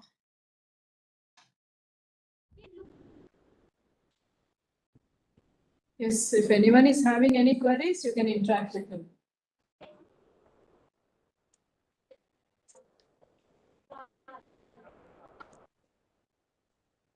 It's very nice, Kishore Garu, that you have been a pioneer in starting this dairy tourism. And the same thing which you have shared with our trainees off-campus training program at SMILDA, that is the government of Telangana officials. Thank you, sir. The online, that is, no, off-campus. Yes. Yeah. Here also you have shared in some other occasion. So I congratulate you for taking this kind of entrepreneurship, a role model. Probably a few more youth may emulate. And may I know what is the visitors load per day, how many you are getting, and what is the entry fees for that? If they come in group, is there any variation in the entry fees? And the cost economics, may I know how much is the capital expenditure, operational cost you are incurring? Sir, what is the outcome? Okay, sir. Yeah. That is, how much of milk you are producing, generating, and marketing? Yes, sir. Sir, to answer the question, so every week, we typically get anywhere from between 10 to 15 people, sir. We've wantedly restricted the people to a smaller size. And we don't advertise this event, quite a bit, sir, because our goal is, to do this in a very, very focused way to anywhere from 3 to 5 families, right? Because our goal is, spend a lot of time with them, so our eventual goal is this, 5 families, right? Go and talk to about 5 families per week. Per every Saturday, sir. We do it every Saturday. Every Saturday. We charge about 100 rupees per per person. Initially we used to charge a little bit more, but we want more people to come and experience it, because our primary goal is to sort of make people know about our milk and have them subscribe to our milk. So that is our primary motto. And say primarily we actually don't spend a lot of money on marketing, sir. So this actually adds, right, every month we try and add about 800 to 1,000 customers, right, who order our milk, new customers who join us, right? And this primarily comes from this activity, right? We do some community events, but primarily farm event serves as a great tool for us, right? People go out, just last Saturday we had families from Microsoft who came, right? Before that it was a couple of families from Scient, right, which is a large data software company based in Hyderabad. So people go back, Cyient, our customer from Cyient said he would like to bring the leadership team from Cyient to come to the farm because he loved what he saw at the farm, right? All the water conservation efforts we do, and so this helps us reach out to more people, right? We become, people know about us. We don't have anything to hide, right? We But don't one say, side you are talking about to reach the more people, but you are inviting only 5 families per week. yes, sir. Sir, there is a reason for that, But sir. what is your plan? How you can stretch it? How you can reach your outreach Yes, activity more? The next step that we want to do in this, sir, we want to do it at farmers' farms as well. So this is how we want to scale this. Okay. We You want to do want this. to replicate in the farmers' fields also. So farmers also, we create another revenue source for them. So next step we want to do. The reason we also limit, sir, because, we have a factory next door, right? We don't want to overwhelm the factory. Exactly where it is, location? So we are in Shabad, sir. We are, about 8 kilometers from Chevella, sir. Okay. Is there any online facility to get the milk, like a Country Delight? Yes, sir. Sir, we have an app, sir. We have a Sits Farm app. You can download it from Google. We can order the milk online. Yeah, absolutely, sir. Yes, sir. So from any part of the Hyderabad. We serve most of Hyderabad, sir. So like now the people have got some good faith on Country Delight. Yes, so sir. They are testing at the house itself. Yes, sir. As you told, you are also testing at the farm, the quality of the milk. Is there any facility that at the house level also are you going to test? Sir, we have a PhD in food technology who sits in the city, sir. Anytime you have a question about our milk, we send our team with a testing kit to your place. So you can, any question about the milk. Good. So thereby you can increase your credibility. Yes, sir. Absolutely. Very nice. It's very know Good afternoon, that. sir. I am Dr. Satish from Samiti from Tamil Nadu. As your presentation regarding your journey from startup to the sit farm is very inspiring, sir. And my question is, what is your suggestion, sir? If I have to start a dairy farm or any agrotourism, I don't have any land. And what is your suggestion to start without any land? I think you have started without any land by leasing it out. Yes, sir. And how we can approach and how we can do that? Your suggestions, please. Yes, sir. So there is a lot of scope, sir. You can pick up, for example, any area, right? So if you want people from the city to come, right? One, proximity, right? Typically your location and proximity. Say, for example, you're 70 kilometers from your city, right? There are a lot of, as Sahu sir, Professor Sahu sir mentioned, there are a lot of event websites like Map, Book My Show, Mera Events, all these platforms are there. You can create a small portal there and sell tickets, right? But you don't need a lot of, right? A small, 2 cows, few chicken, right? Few basic activities, you can have a small barbecue station, right? You see people in the cities are looking for good, recreation during weekends, right? If you can market it, right? When we first started doing agritourism, we didn't even have electricity at the farm, right?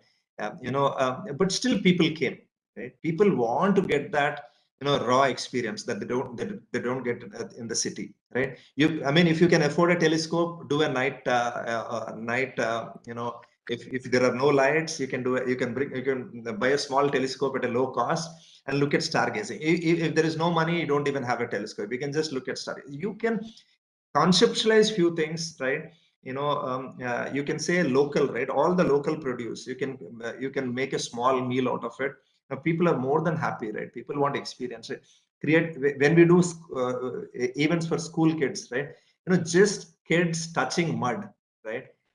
Create so much euphoria in them, right? Just letting them play with soil, letting them bring few tomato plants from the nursery, have them plant tomato plants. There are a lot of activities that you can very specifically focus on school children, right? There are few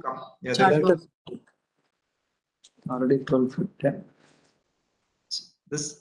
the lot of activities you can you can target city people, right? You can target schools, bring them to your farm. I would say you don't need a lot of budget initially to start with, and as people start coming, sir, you can add more and more money into the business. What you did for the initial investments, huh? For Sir, starting initial investment, whether the savings from your past job or so why I'm asking this is to inspire us, or if we want to start, we need to know what are the opportunities we have. That's why I'm asking this. Yes, sir. So, I mean, for me, for my dairy farm, I use my savings to start my investments, sir. But for agro-tourism, we just showed our cows and people, that's what people liked, right? We had few ducks. Ducks were not very expensive.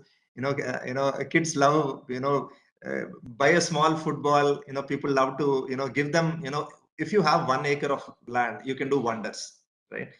You can do wonders, right? You can lease it, you don't need to put a lot of investment. If you have land with terrain, you can do some more, right? You can dig a small pond, put some fish in there, really small pond. You don't need a large thing, right?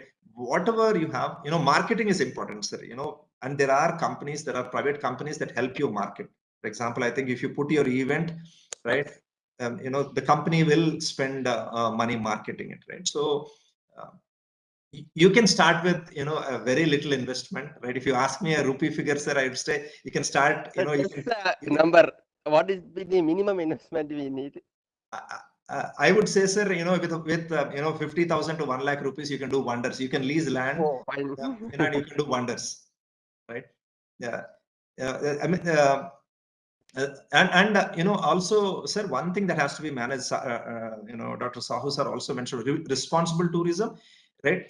Wherever village, or rural area that you want to do this, you want to be careful, right? See, you have to be careful with, if you don't want alcohol in your premises, right? If that will disturb the people around you, you should not have it, right? You should let people know that this is a no alcohol zone. For our farm, it was very important that our guests don't build alcohol. That's why we don't do night events anymore, right? Because sometimes you get very young people, and they would like to consume alcohol, right? Nothing wrong with it, right? I'm not preaching moral this thing here, but if you have a lot of rural youth, right, you don't want, this is something you don't want to introduce into their thing, right? So we were careful with that, right? So we don't do, we only do what we think is good for us, good for the business, and good for the environment there. So please make sure that as you're inviting a lot of people, some of the things that won't eventually kill your business, you should not do, right? Any regulation that you have with involve the police in your area beforehand, so that they understand what you're trying to do, right? This is the kind of tourism that you're trying to promote. It's all keeping in view some of these things. If you do it, I think with very little investment, there's a lot you can do, right? Create 1 cent of rice growing area, create 1 cent of maize or corn, create 1 cent of jowar, right? People don't know how to plant, and urban kids like to learn this, right? How is paddy grown? How is rice grown? How is wheat grown, right? If you can create small pockets, you don't need to have a large area, create 1 cent for each of these, right? Show them a lot of variety, right? This is an education that people don't get. Schools are not able to provide today, right? All of this can be done. So how far away your farm is from the cities? Friends, sir, Kishore sir, thank you very much, sir. Friends, we will take the questions after all the sessions. So another speaker is waiting. First, we will complete that session. After that, we will go to the next questions. Sir, Kishore sir, please be in online. Sahu sir, you also please be online, sir. Okay. Now I invite Sri Panduranga Tavare sir, Father of Agri-Tourism Concept India, Managing Director, Agri-Tourism Development Company Private Limited, Pune, Maharashtra. Sir, welcome to our webinar on agro-tourism, sir. Now I request you, please share your experiences regarding agri-tourism and opportunities and challenges. We know Panduranga Tavare sir, long back, sir, earlier has conducted one on-campus training program. At that time, sir has shared his experiences regarding agrotourism. And not only that, we have conducted one off-campus training program at Andaman also. At that time also, sir came to Andaman and he shared his experiences to our clients. And now I request Panduranga Tavare sir, please share your experiences with us. Thank you. Okay, thank you for this wonderful introduction. At the outset, let me congratulate the team of EEI, respected Director M. Jagan Mohan Reddy ji, and the organizing team, Dr. P. Vijaya Lakshmi Madam, Dr. R. Vasanta Sir, and my respected co-speakers. I was hearing to P.P. Sahu Sarji and also Dr. Kishorji. I think you both are doing wonderful work in terms of your dairy and also adding tourism to the dairy farming. And Professor Sahu has given a lot of insights on a theoretical manner how actually homestays and rural tourism is helping the rural community for the sustainable income, sustainable livelihood, and sustainable employment to the rural parts of India. Thank you so much once again, and thank EEI for this opportunity given me to speak to the most important elements or to the most important factor of the bridge between the farmers and the theory is the extension officer, because extension officer is the officer who takes or who disseminate the knowledge, whatever the learnings to the last farmer who is standing in the row. So thank you once again. Hope my screen is visible to all of you. Yes, sir. It's visible. Okay. Okay. So welcome to Agritourism India. This is our team, me, myself, and our family members. Today, I am here because of my father's dream. My father is 7th class pass student in those years, but my father always wanted me to do something for the betterment community of the farmers. So thank you, Father. Today's agenda is let us know what is agritourism, what are the advantages, disadvantages of agritourism, how to do agritourism, why to do agritourism, where to start. Some of our participants were asking the questions that where exactly we would like to start agritourism activities, when to do agritourism activities, and overall, how to actually make all this project feasible.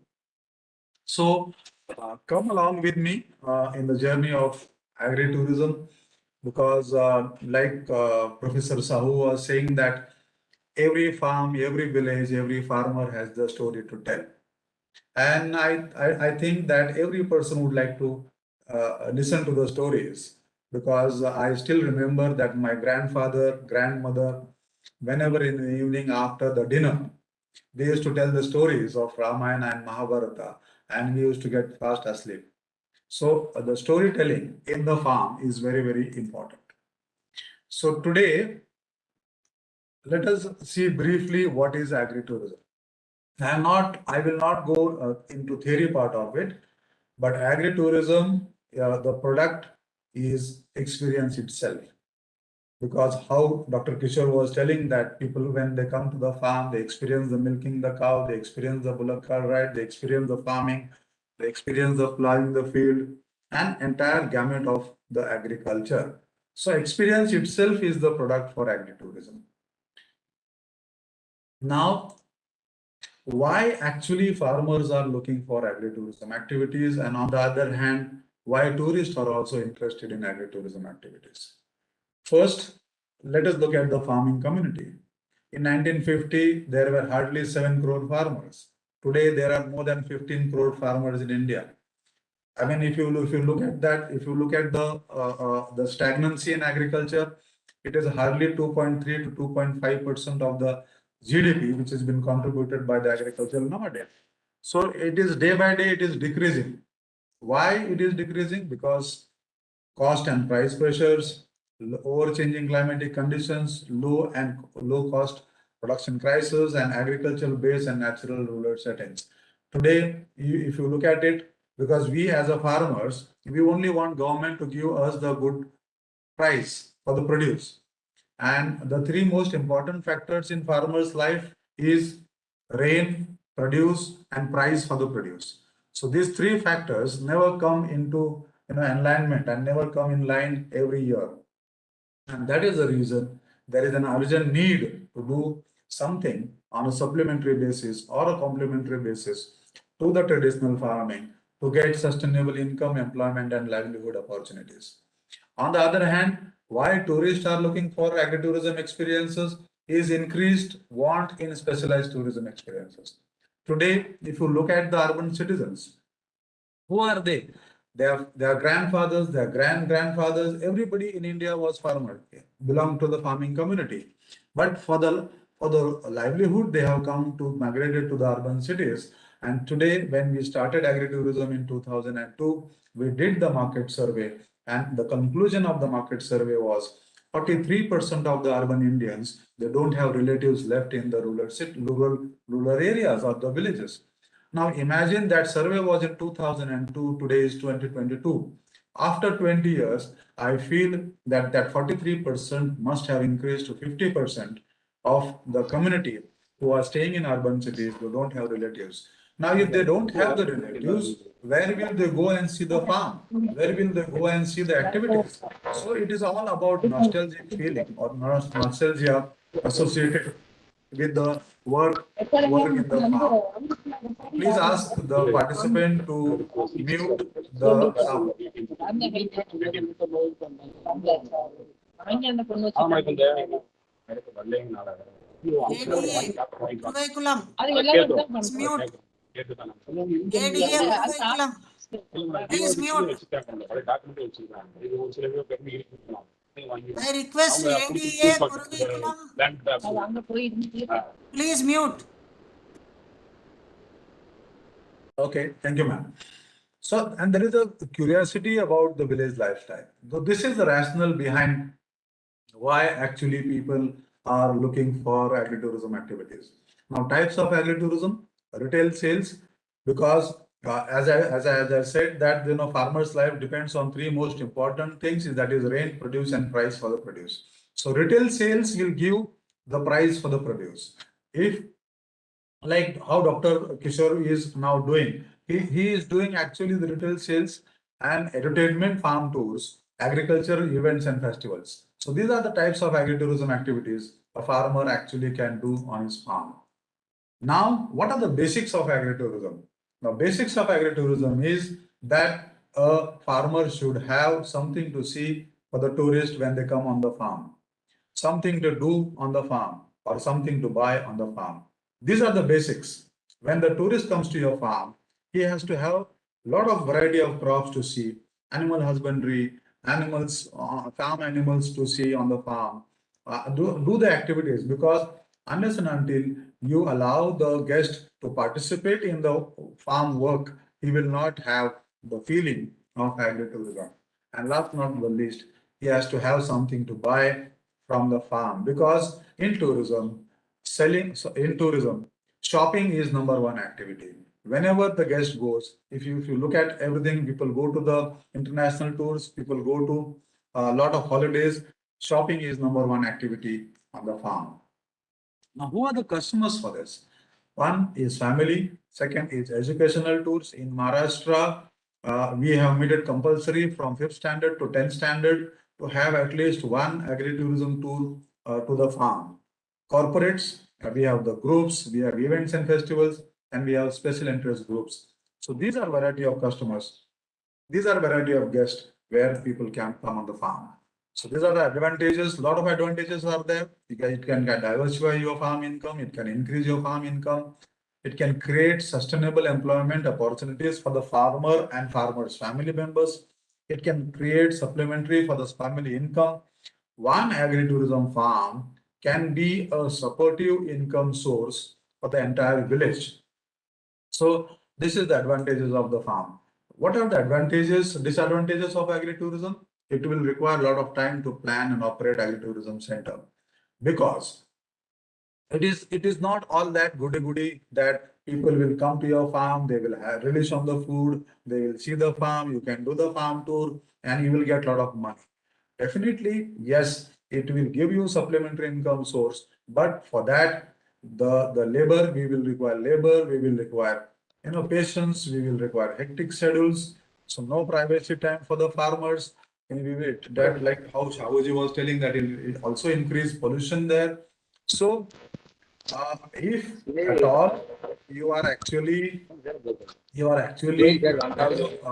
putting all these things, efforts is more important things. If you are going to put the efforts, you will get the income. The way to get started is to quit talking and do beginning.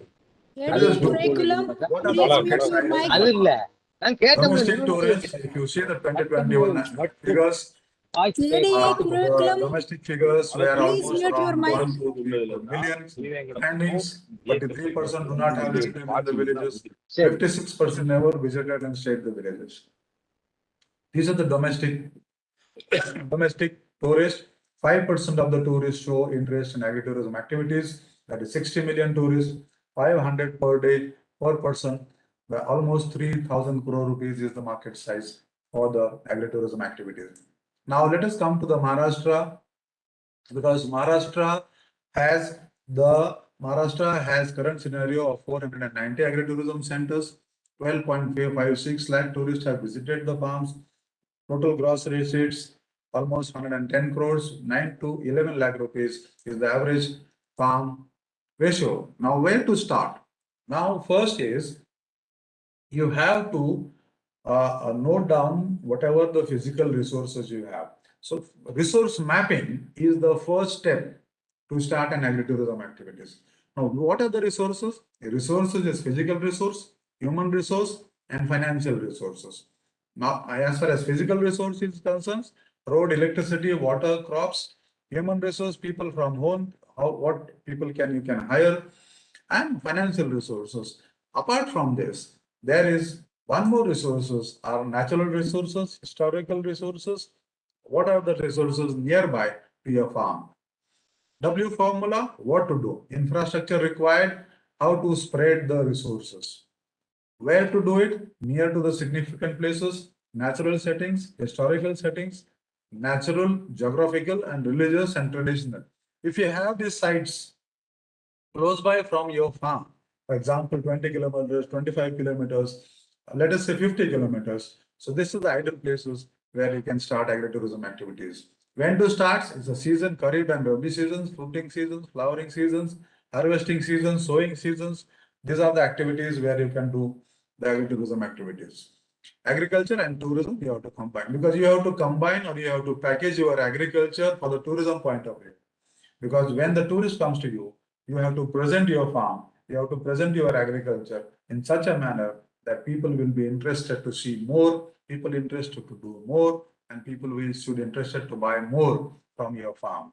Why to do? Objective to start an agritourism is to keep farm in the family and family in the farm. Here is the formula of E formula. What should tourists come and see on the farm? They should explore the farm, they should explore the agriculture, they should explore the village culture, traditions, and the traditions of the villages. You should engage the tourist in the farm work, in the village work, in milking the cows, plowing the field, walking in the farm, seeing the birds, watching the birds, counting the birds, education from the farm, how the seeds are being cropped. A lot of activities, a lot of tourists are there, they don't know anything about agriculture. Experience is the most important thing. What kind of experience? The authentic experience has to be given on the farm. Don't stage manage anything on the farm. Let it flow as agriculture. Let it flow as original agricultural farm. Don't make it as a resort. Don't make it as a hotel. I mean, nothing is, if you look, my suggestion to the farmers or the new coming farmers or the extension officer is that you tell the farmers that instead of actually spending on the tourism infrastructure, spend on the experience, spend on the experience infrastructure or agriculture infrastructure. Let people and come and see the agriculture.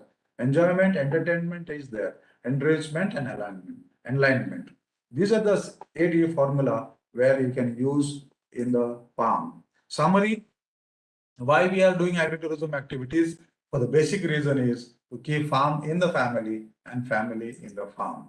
So these are all awards. So thank you so much, EEI, for giving me this opportunity. I think floor is open for the questions. Thank you so much. Yeah, the session is open for discussion. Any queries?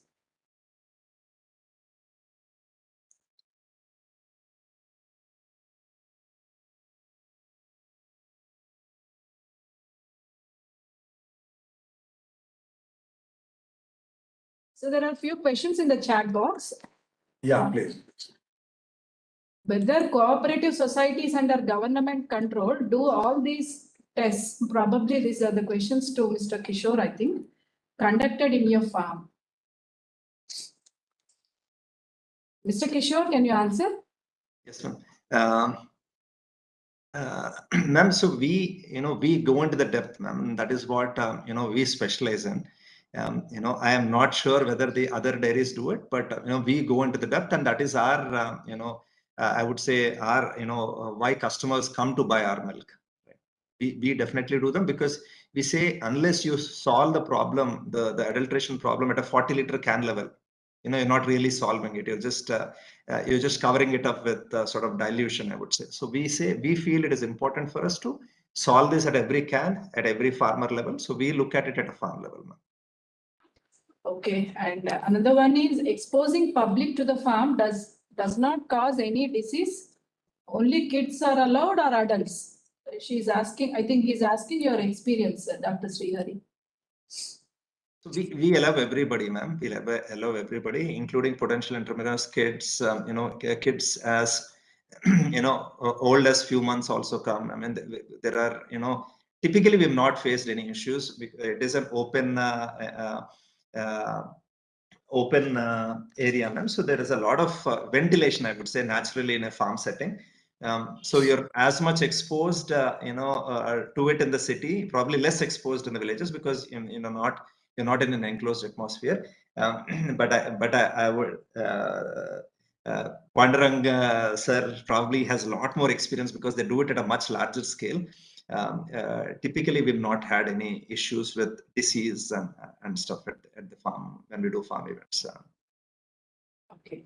And then another question, can you suggest the test of purity of milk to be conducted in milk cooperative societies? Ma'am, that is the realm of the government and the regulation, ma'am. We are a small company that is doing it at a small level. That is, typically the realm of, government and the regulation.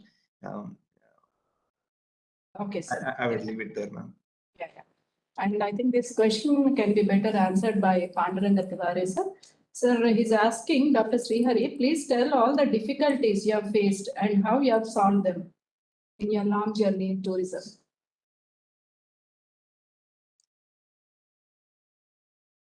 Sir, please unmute your mic. So, Dr. Srihari ji, there should be difficulties in the life. If there is no difficulties in life, person will not survive. Like ask Dr. Kishore ji that he and me as a farmers face difficulties every day, every week in the farm. So we have to overcome the difficulties and look at the focus, because our objective has to be clear. Your aapka dheya dhoran has to be clear, so that you will forget about difficulties. Difficulties will come and go.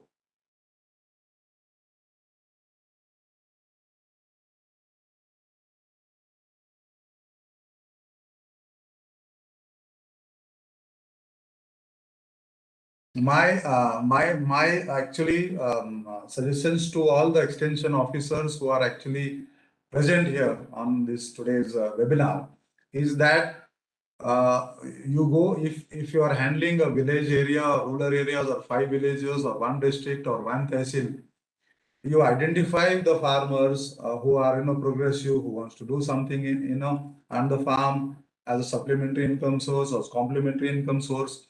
You identify those farmers, and I think I request EEI to conduct this off-site or on-site training programs for all those farmers who are interested, taking Sahu sir and Dr. Kishorji, and disseminate that knowledge to the farmers. So these responsibilities I give it to all the extension officers who are listening today's webinar, that go back to your respective places and identify those farmers, because identifying those farmers is very important, because farmer want to do something activities, because no more traditional agriculture is feasible, because every day we face this problem in the traditional agriculture.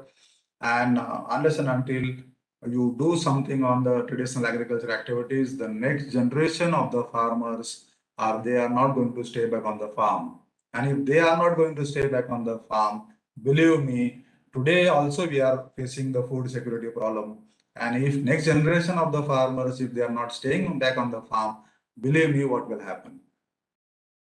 Sir, 1 second.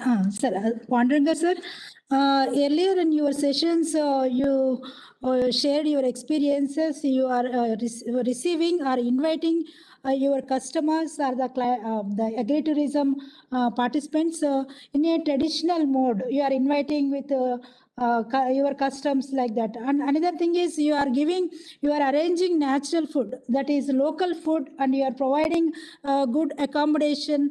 While arranging food and accommodation, what is the network you are following, sir? Another thing, you are used to arrange bullock cart riding, and you are providing one certificate to your participants. All these things are very interesting, sir. Can you share with us for the benefit of our participants? Okay, that is photos also, also please show. what you are speaking now is the part of experiences, because we give very basic experiences to the tourist. One basic experience is that we issue a bullock cart license to every guest when they drive the bullock cart. So when they go around in the farm, we ask some questions to, like, what is the name of this bullock? What is the name of this bullock? And if you want to turn it right, which rope you have to tighten up. So all these basic, questions, if they answer, we issue a bullock cart, license to drive bullock cart anywhere in the world. That cost me 10 rupees per certificate, but the experience is, crore rupees worth. So that certificate also acts as a marketing tool for me, because that certificate they frame and they keep it in their drawing room or in the office. So when their friends and families ask, what is this certificate all about? And they talk about our farm, and they talk about farming activities, agriculture. So it acts as a marketing tool for me. And on the other side, it gives them the authentic experience of the farm. So that is one. Our farm is located in Baramati. We have 27 acre of farm, and we do all natural farming, and we do all traditional crops. We don't have sugarcane. We don't have whatever the soil type we have at the farm. We do the traditional farming and the local farming activities. So we come into a rain shadow area of the Baramati Tehsil, Pune district, and that is why we have a rain scarcity. And we have the farm pond, we harvest rainwater, and we do bullock. We don't do machine driven farming. We don't use most of the time tractors for the farming. We do bullock cart, the bullock driven farming there, so as to keep the natural setting of the farming. So I appeal to an extension officers and also to EEI and Dr. Reddy ji to conduct one offsite training program at our farm, because we have capacity of almost 75 farmers staying at the farm.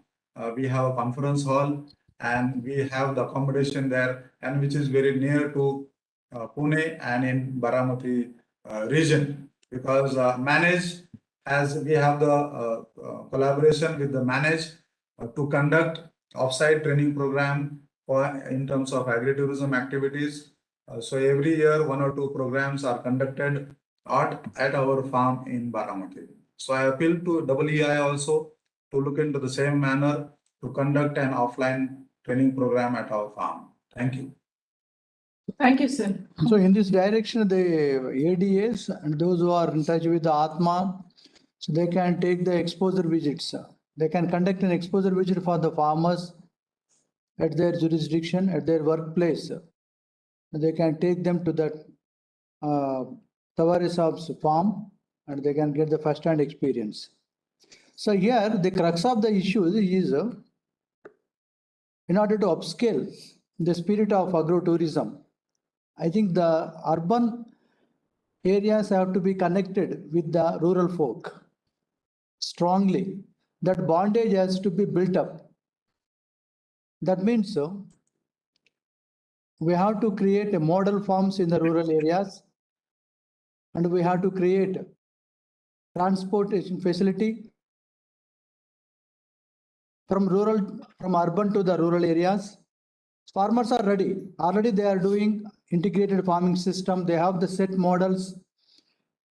In that natural setting only, we have to get the experience by the urban people in the rural areas.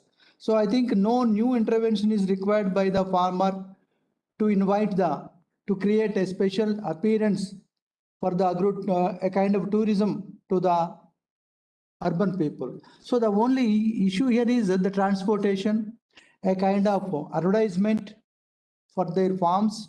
So Harry, I think I may get some inputs from Panduranga Tiwari. So what kind of interventions the government is doing in this direction? There is a dire need for the urban people to visit the rural areas. And farmers are already doing many activities, diversified activities. In the rural, any extra effort is not required by the farmer to unleash the potential of tourism. Already tourism is existing in the natural setting in the rural areas. But only thing is here there is a chronic shortage of transportation by the urban people to the rural areas. There is no link.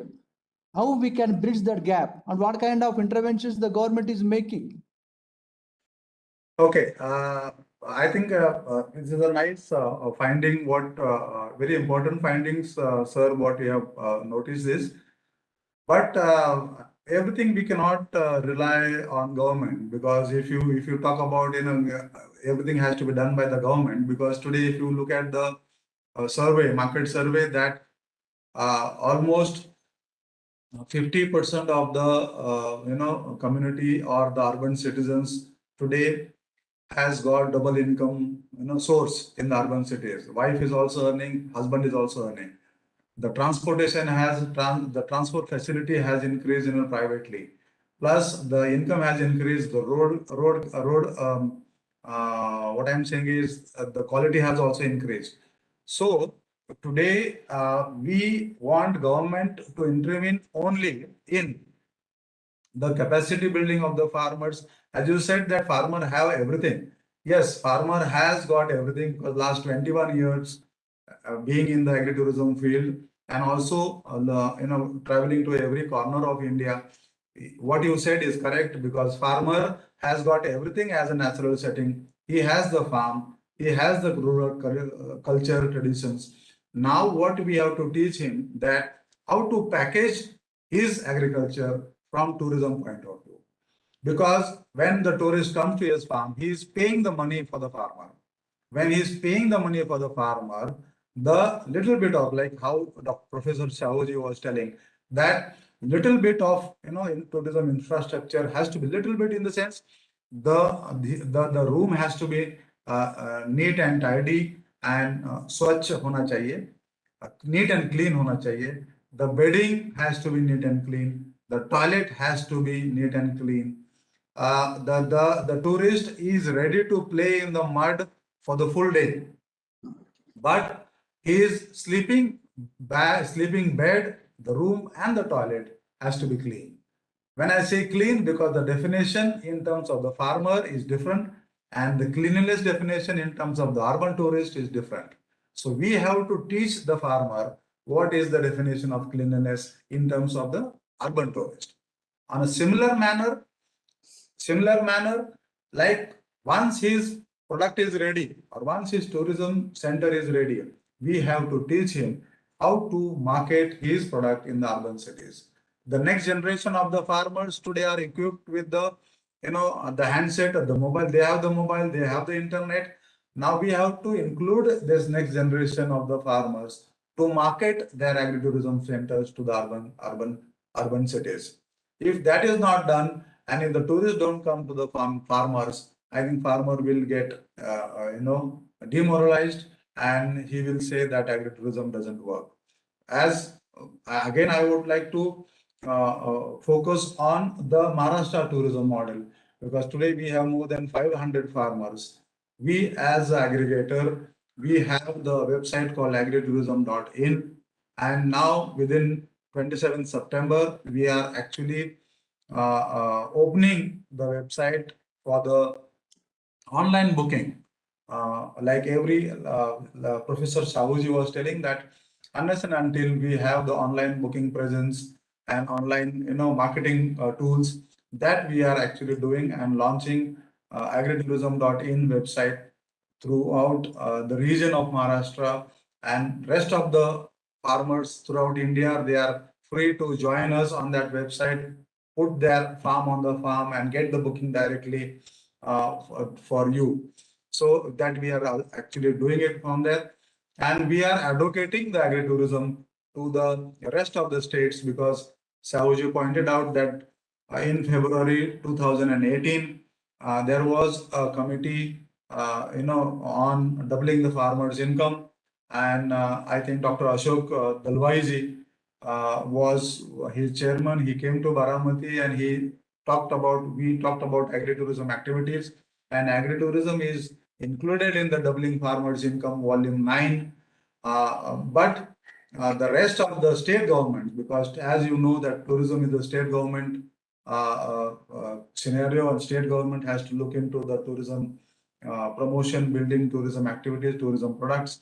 So we are, in terms of after Maharashtra declaring the agritourism policy, we are now talking about Punjab, we are talking about Haryana, we are talking about Sikkim, northeastern region, Assam.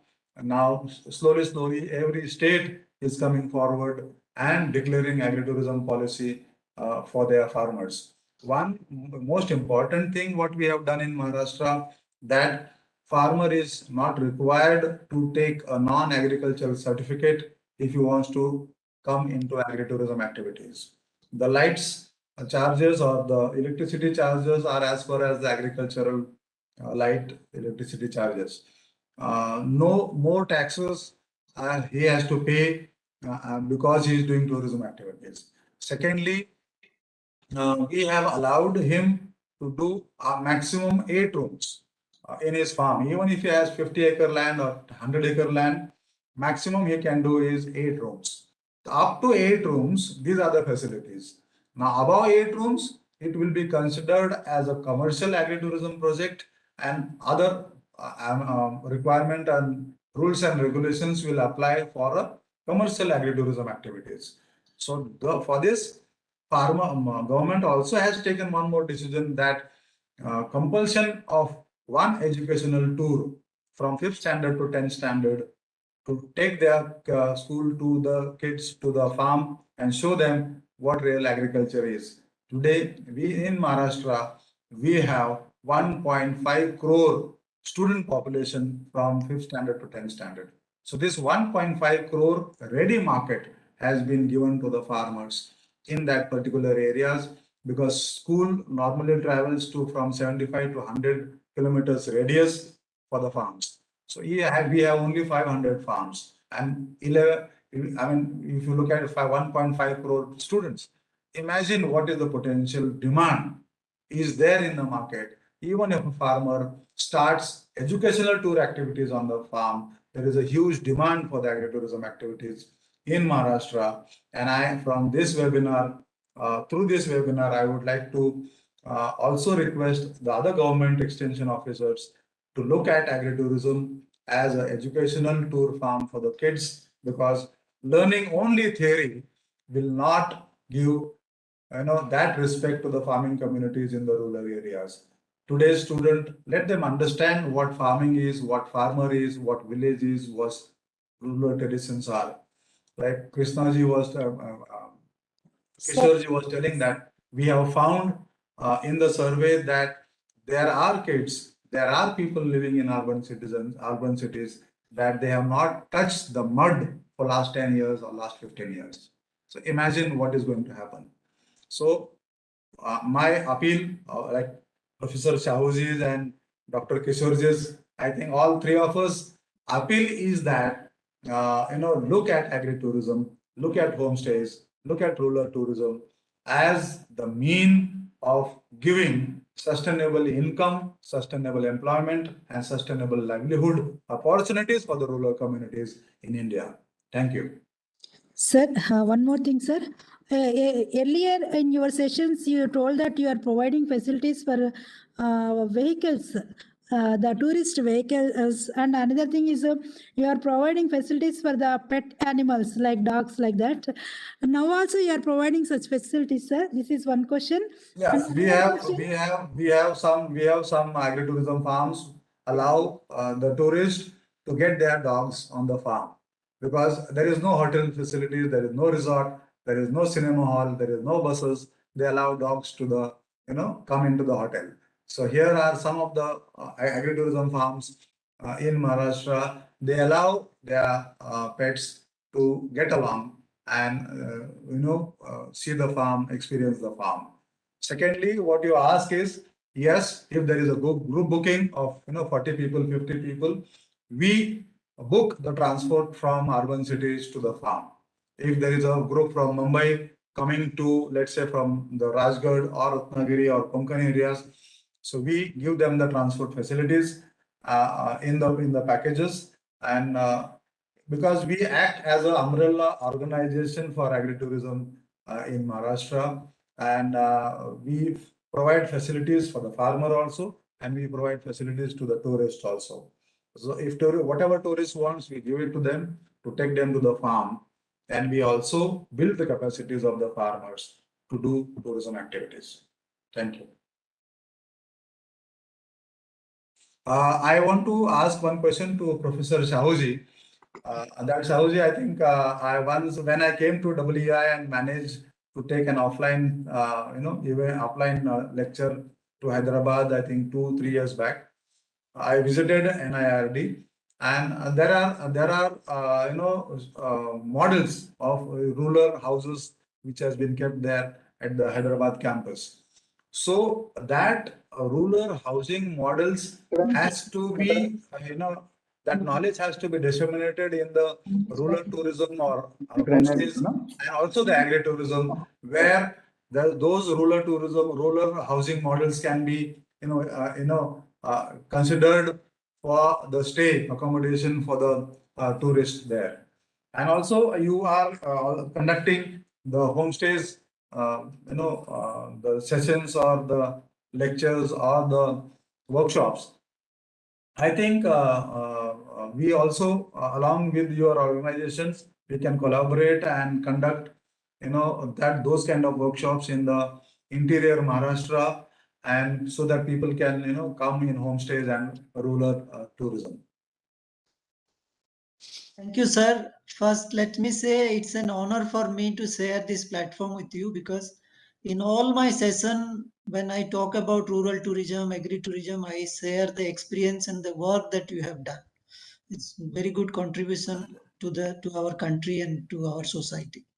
And this housing model are supposed to be replicated in PMAY, supposed to be followed, replicated in this other housing scheme, but unfortunately these are not been taken up.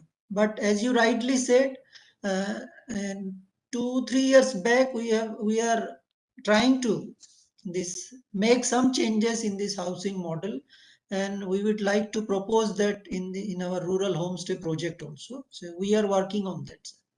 Thank you very much, and we will collaborate with you, sir, and with your esteemed organization and plan for some activities related to this agritourism and rural homestay. We will be definitely partner with you and your organization. We look forward to that. Thank you very much, sir.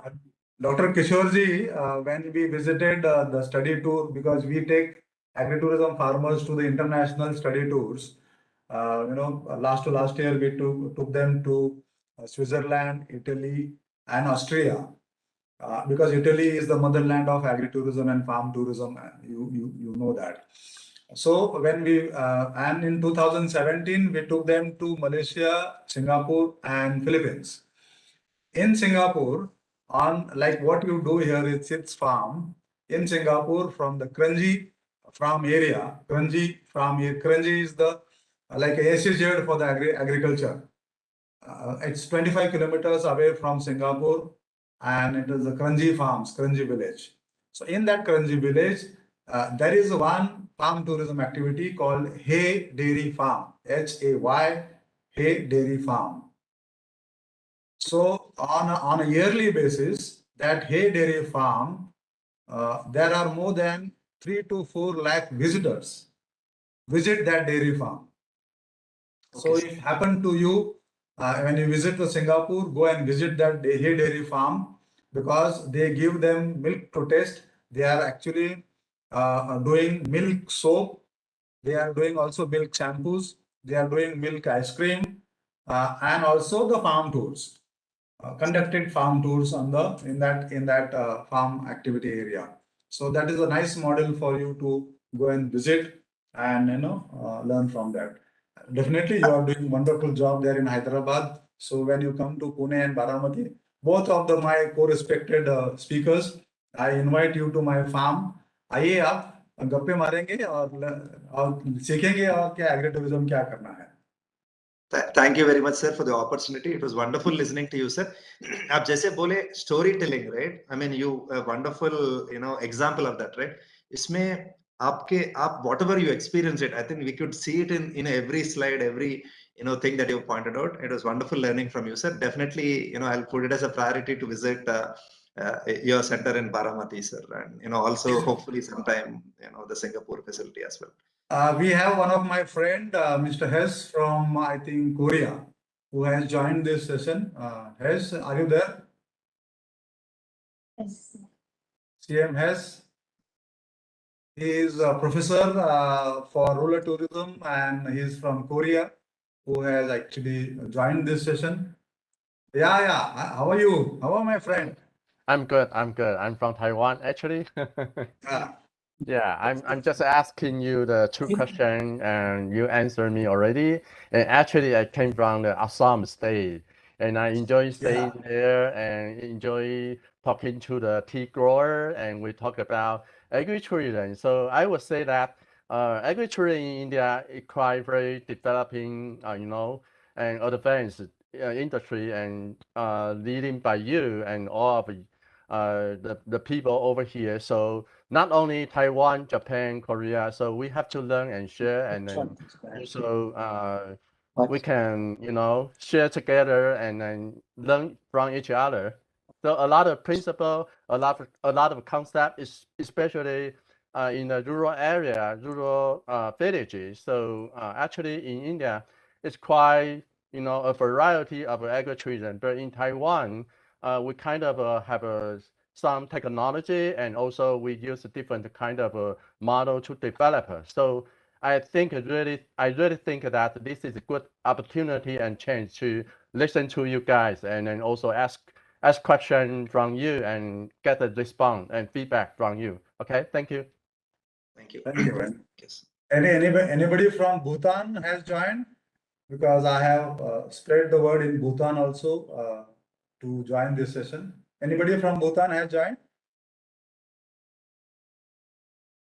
Okay, sir. And there are a few questions in the chat box from VK Nandini. She wants to know whether this agro-tourism is feasible in the coffee growing areas. I think very much feasible.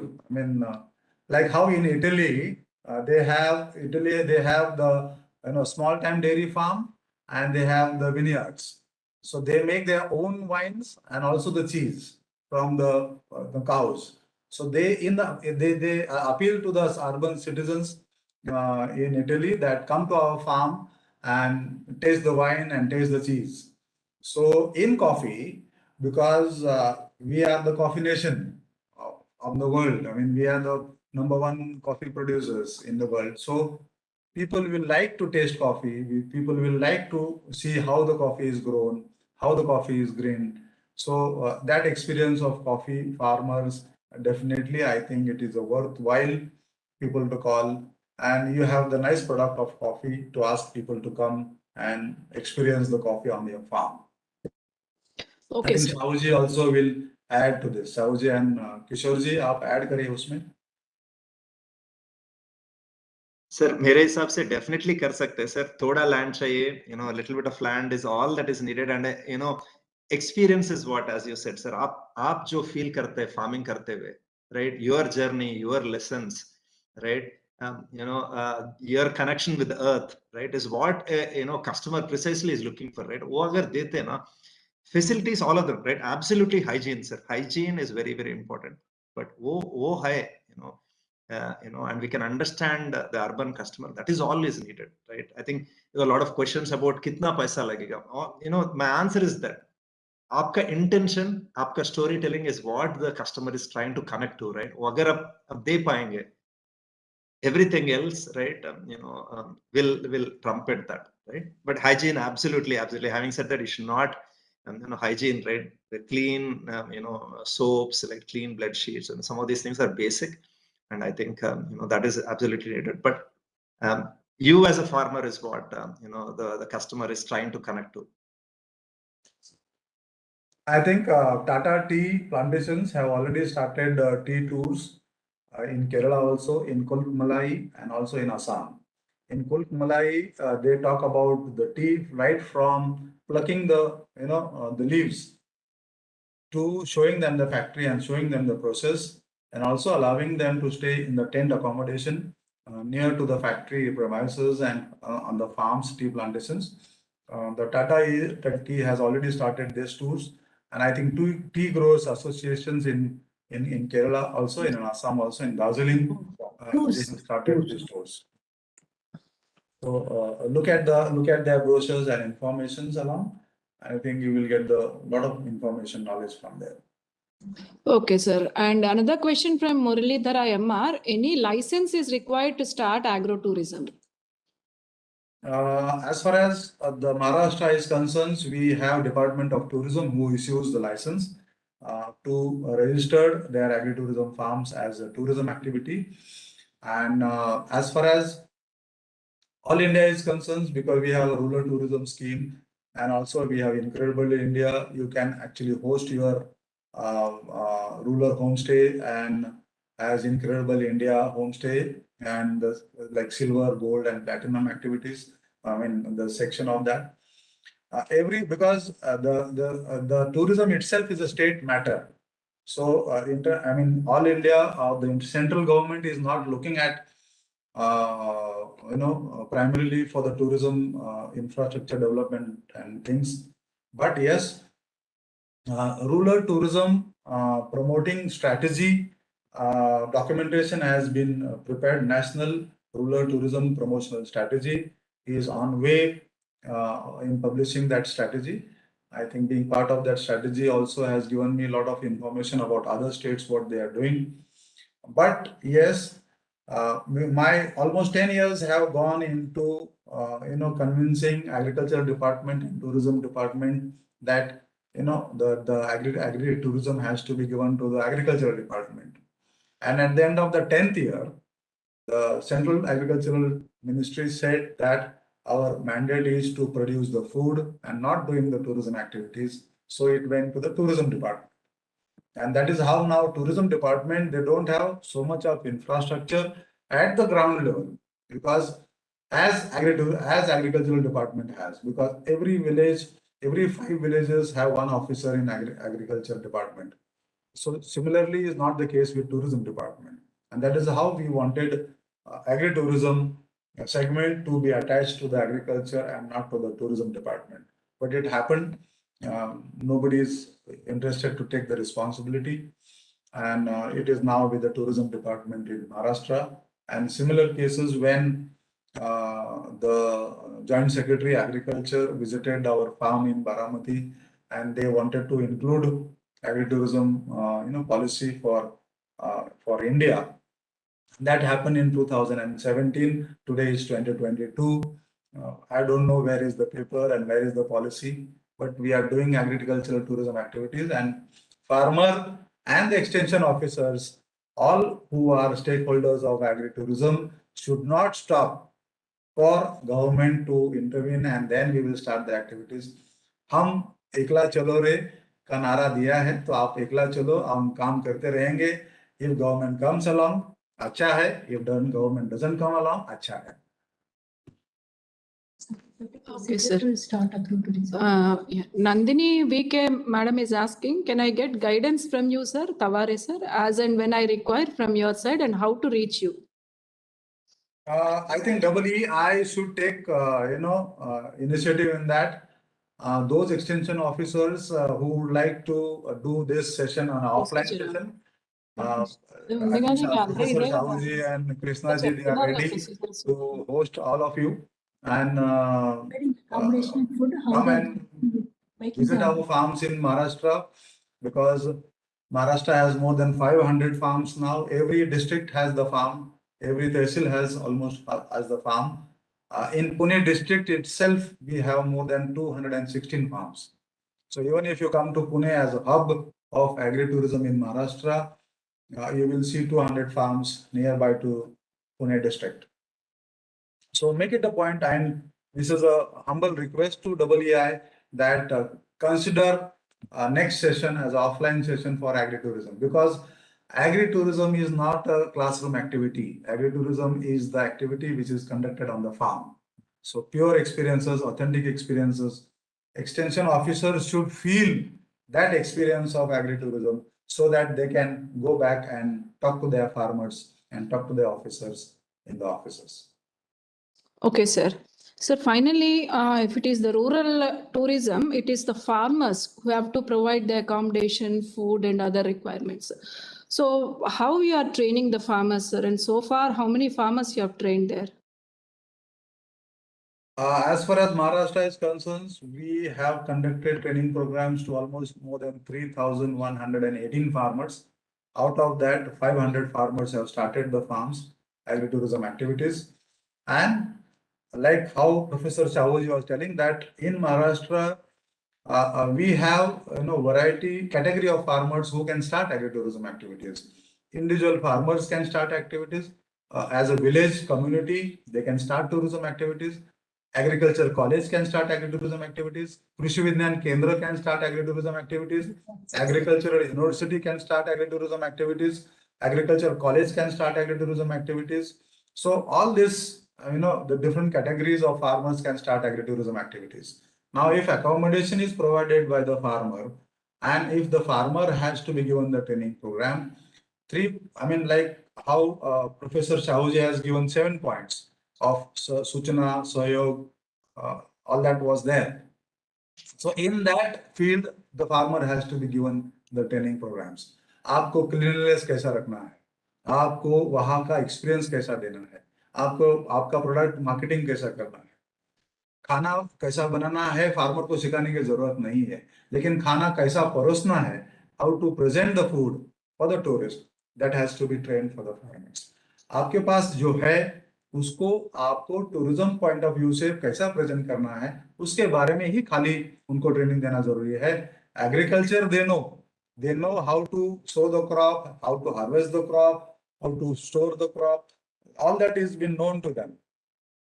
आपके पास अगर 2 cows है, 2 buffaloes है, तो आपको खाली ऐसा बोल के नहीं चलेगा कि ये हमारा काव है, ये हमारा बफेलोज है. तो ऐसा बोल के आपको प्रेजेंट करना नहीं आएगा. तो आप अगर बोलते हैं कि ये हमारा काव है, उसका नाम गंगा है, ये हमारा दूसरा काव है, ये हमारा काव का नाम सरस्वती है, तो ये सरस्वती हमारे घर में ये साल में आई है, तो ये अभी तक उन्होंने 3-4 बछड़ों को जन्म दिया है, ये बछड़े का नाम जो है ये है वो है, वो कितना लीटर दूध देती है। आप दोपहर को जो कर्ड खाने वाले हैं वो गंगा का ही दूध के हमने बनाया हुआ है। ये अगर आप बताएंगे उनको स्टोरी, तो वो स्टोरी आपको फार्मर को कैसा बोलना आना चाहिए उतना खाली उनको बताने का जरूरत है, लेकिन बाकी कुछ जरूरत है नहीं है। बिकॉज हमको ये सिखाना है अर्बन टूरिस्ट को कि जैसा आपका फैमिली डॉक्टर होता है वैसा आपका फैमिली फार्मर होना चाहिए। बिकॉज अगर फैमिली फार्मर नहीं होगा आपका आगे, तो आपको मालूम है क्या होने वाला है। तो till the time food security comes, at least make one farmer as a farmer friend, तो आपको आप भूखे नहीं मरेंगे। Sir, here you told that the farm has to be accredited by the tourism department to convert into a tourism spot. Then the issue here is, it won't attract the IT income tax? Yes, it will definitely. It will definitely attract income tax. There are two different segments here. One is tourism and one is agriculture. The income from the tourism definitely will attract income tax. The tourism income from agriculture will not attract income tax. And that is the reason our focus is price for the produce. Because आज किसान का जो जिंदगी है उसको अगर आप उनका जो क्रॉप है, उनका जो प्रोड्यूस है, उसको अगर आपने प्राइस दिया तो किसान को बाकी कुछ नहीं चाहिए। तो प्राइस कैसा मिलेगा? तो प्राइस आपको जो आपका प्रोड्यूस है, समझो फॉर एग्जांपल मेरा ज्वार है, ज्वार अगर मैंने होलसेल मार्केट में जाके बेच दिया, if I sell my wholesale market, I will get 17 to 18 rupees per kg. But same jowar, when a urban citizen wants to purchase, he gets for 45 rupees to 47 rupees. So this middle income is going to get for the traders. Now imagine if an urban citizen comes to me and if he buys jowar from me, I can sell that jowar in 30 rupees to him. So for him, 15 rupees is the profit. For me, it is 15 rupees of profit. Now that income is tax free. I don't have to pay tax on that. And that is the reason my main objective of the agritourism is to sell my produce directly to the consumer who is tourist. आप समझे बात को? तो tourist आपने खेत में आता है, वो कंज्यूमर आप लाते हैं उसको. You look at it as a consumer. So आप उसको हैंडीक्राफ्ट बेच सकते हैं, एग्री प्रोड्यूस बेच सकते हैं, आप होममेड प्रोडक्ट्स बेच सकते हैं, प्रोसेस्ड फूड बेच सकते हैं. वो सब अगर आपने बेचा है तो आपको ज्यादा इनकम टैक्स उसको लगने वाला नहीं है, किम्बोना लगने वाला नहीं है. Tourism receipt definitely, tourism tariff आपको इनकम टैक्स लगने वाला है. टूरिज्म का margin of profits may be high. Margin of profits will be high for the farmer when it is registered under. Yes, of course. और fresh vegetable का अगर आपने bunch आप जो अर्बन सिटीज में लेते हैं तो अर्बन सिटीजन को लगता है इट इज फ्रेश, लेकिन वो 2 दिन पहला हार्वेस्ट किया होता है. इमेजिन करिए कि अगर आप urban tourist when they come on the farm and आपके हाथ से प्लग किया हुआ आप फ्रेश वेजिटेबल्स लेते हैं, तो इमेजिन उसका क्या हालत होगा. मतलब क्या हालत in the sense how happy he will be. You know, got the point. So for that, for food, urban citizens, because today urban citizens have become very studious or very knowledgeable about natural food, about organic food, and about all that food items, because he knows that if he eats healthy food, he will be healthy. So for healthy food, he is ready to pay anything. I mean, any extra price. So if a farmer who wants to start an agritourism activity, even if he focuses on healthy food, I think a lot of tourists will come to his farm. And after all, how many tourists you want? You may imagine, आप agritourism शुरू करने से आप विठल कामत नहीं होने वाले हैं, इतना ध्यान में रखिए. आपका 500 होटल और 400 होटल नहीं होने वाले हैं. आप एग्रीटूरिज्म क्यों करना चाहते हैं, उसका एक ऑब्जेक्टिव का अंडरलाइन डिसाइड करिए कि अगर आपका 5 एकड़ का जमीन है अभी और 5 एकड़ से आपको सालाना 5-6 लाख रुपए का इनकम मिल रहा है और टूरिज्म ऐड करने के बाद आपको एडिशनल एक 5 लाख रुपए मिल रहा है, दैट इज द सेटिस्फैक्शन. वो 5 लाख रुपए आपको सेम इंफ्रास्ट्रक्चर पे मिलने वाला है, सेम इंफ्रास्ट्रक्चर पे आपको 5 लाख रुपए एक्स्ट्रा मिलने वाला है. So that has to be the objective of the farm tourism and agritourism or rural tourism or homestays. Okay, sir. करेंगे तो पोल्यूशन बढ़ेगा, आपको मतलब आपका नींद हराम हो जाएगा, बिकॉज आपको प्राइवेसी नहीं रहेगा, आप एग्रीकल्चरल छोड़ के टूरिज्म के पीछे लगेंगे, तो ये सब होने वाला है. सो आपका प्राइम ऑब्जेक्टिव इज एग्रीकल्चर और प्राइम आप फार्मर है, किसान है, आप होटलर नहीं है, आप लॉज नहीं चलाते हैं, आप रिजॉर्ट नहीं चलाते हैं, आप किसान हैं. आप जैसा एज अ टूरिस्ट आप अगर आगरा में जाते हैं तो आपका प्राइम ऑब्जेक्टिव इज तो आपका ताजमहल देखना है. और सिमिलरली टूरिस्ट जब आपके फार्म में आएगा तो उसका प्राइम ऑब्जेक्टिव है to see the crops, to see the agriculture, to see the soil, to touch the soil, to see the different crops, touch the animal, wash the animal, milk the animal, see the agricultural practices.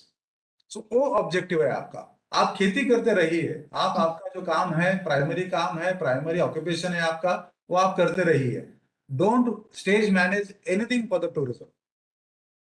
कि अगर वो मतलब क्या बोलते हैं उसको कि one activity if you want to show as a for example carpenter और pottery making, so don't call the potter to your farm. Take the tourist to his house, to his farm, to his village, to his place. Show them how he lives, show them what is his culture, show them how he makes the pottery. Because वो अगर वो pottery को आपके farm में लेके आके वो stage manage करके वो दिखाएगा तो उसमें मजा नहीं है. So you will not come along with the authentic experience. These experiences will be stage managed. So don't do stage managing for the tourism activities. Show them as they are, but in a proper manner. Tell them what, where, how, all that, as I told you. Okay, sir. Thank you. And I think this is can you please take one last question? Sir, can government give tax exemption to agri-tourism? Is there any possibility? Dr. M. Venkatramulu is asking, sir.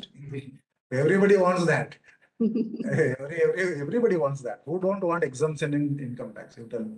So as a farmer, if you want to, there are farmers in Maharashtra, before COVID, let's say for example, FY 1920, there are farmers who have crossed 2 crore rupees of income from agritourism activities.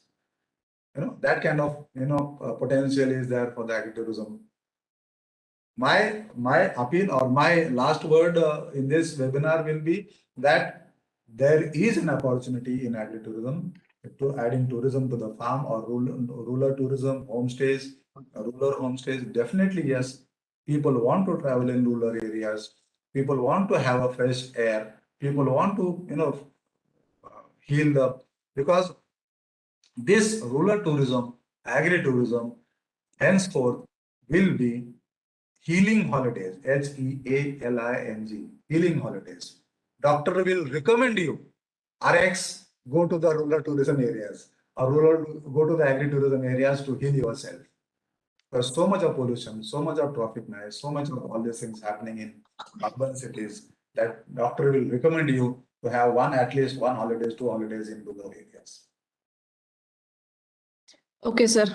So we are running out of time. Are there any questions? One last question we would like to take. Otherwise, we'll close the session. Okay. So we are going to conclude the webinar on agritourism.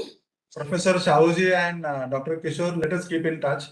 And I think Dr. Vijay Lakshmi ji, you can share my contact details to Dr. Shahuji and Dr. Kishore ji. So Thank you, sir. Let us keep in touch. Yes, definitely, sir. Sure. So we request the expertise, please share your PPT also so that we can circulate among all the participants. So. Okay. Thank you. Okay. A formal vote of thanks from Extension Education Institute, Hyderabad. At the outset, I would like to thank our director, Dr. M. Jagan Mohan Reddy Garu, for explaining about the key role played by Extension Education Institute, Hyderabad in organizing a series of webinars for the benefit of professionals of Society of Extension, then academicians, students, and officials of Department of Agriculture and allied sectors throughout South India who are the clientele of this EI Hyderabad. My next thanks goes to Dr. V. Sudharani Madam, Director of Extension, PJTSAU, for providing introductory remarks on the role of agro-tourism in attaining the Sustainable Development Goals of United Nations. As hoped by you, ma'am, we feel that this webinar acts as a roadmap for urban or rural youth or extension professionals by throwing light on the process of initiation of agro-tourism, challenges and solutions sought for taking up further. EEI Hyderabad would like to profusely thank Dr. P.P. Sahu for the very systematic method of... Anil sir, please mute your audio. Thank you. We would like to profusely thank Dr. P.P. Sahu sir for the very systematic method of providing information on the agro-tourism.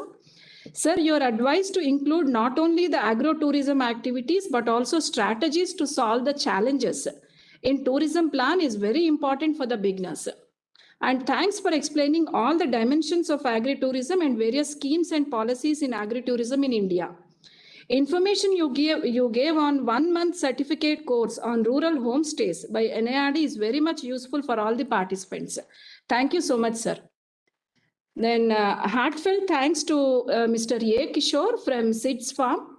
Your vision and goal to provide unadulterated pure milk to the customers is excellent, sir. Also, we thank for the practical insights given by you on how the dairy tourism is implemented in your farm, especially the several simple activities you are doing like the tractor rides or milking cows and teaching kids about testing the adulteration in the milk, sowing crops in small areas. So these are very much inspiring ideas for the budding entrepreneurs. So we wish you all the best in your future endeavors, sir. And thank you. My profound thanks then goes to Panduranga Taware, sir, the father of agro-tourism, for enlightening us, all of us, on the rationalities to start the agro-tourism, advantages and disadvantages, and marketing strategies, and certificate that you are issuing for the visitors. Your advice to EEI Hyderabad to conduct training programs to the interested farmers is well taken, sir. And we thank for your invitation to organize a training program at your place. Definitely we'll look into this issue and this opportunity. We thank you so much for spreading we thank you so much for spreading this information about this webinar internationally and also for the North Indian participants. And finally, I thank all the participants for your enthusiastic participation. And EEI Hyderabad thanks to all the officers who have deputed you to attend this webinar. And I finally thank our technical team for helping us in doing this webinar so successfully. So I thank you one and all for your wholehearted cooperation and participation. Thank you so much. Thank you, madam. Thank you, sir. Thank you, ma'am. Thank you, ma'am. Thank you, sir. Hello. Thank you, madam. Thank you, sir. Thank you, sir. Thank you. Thank you.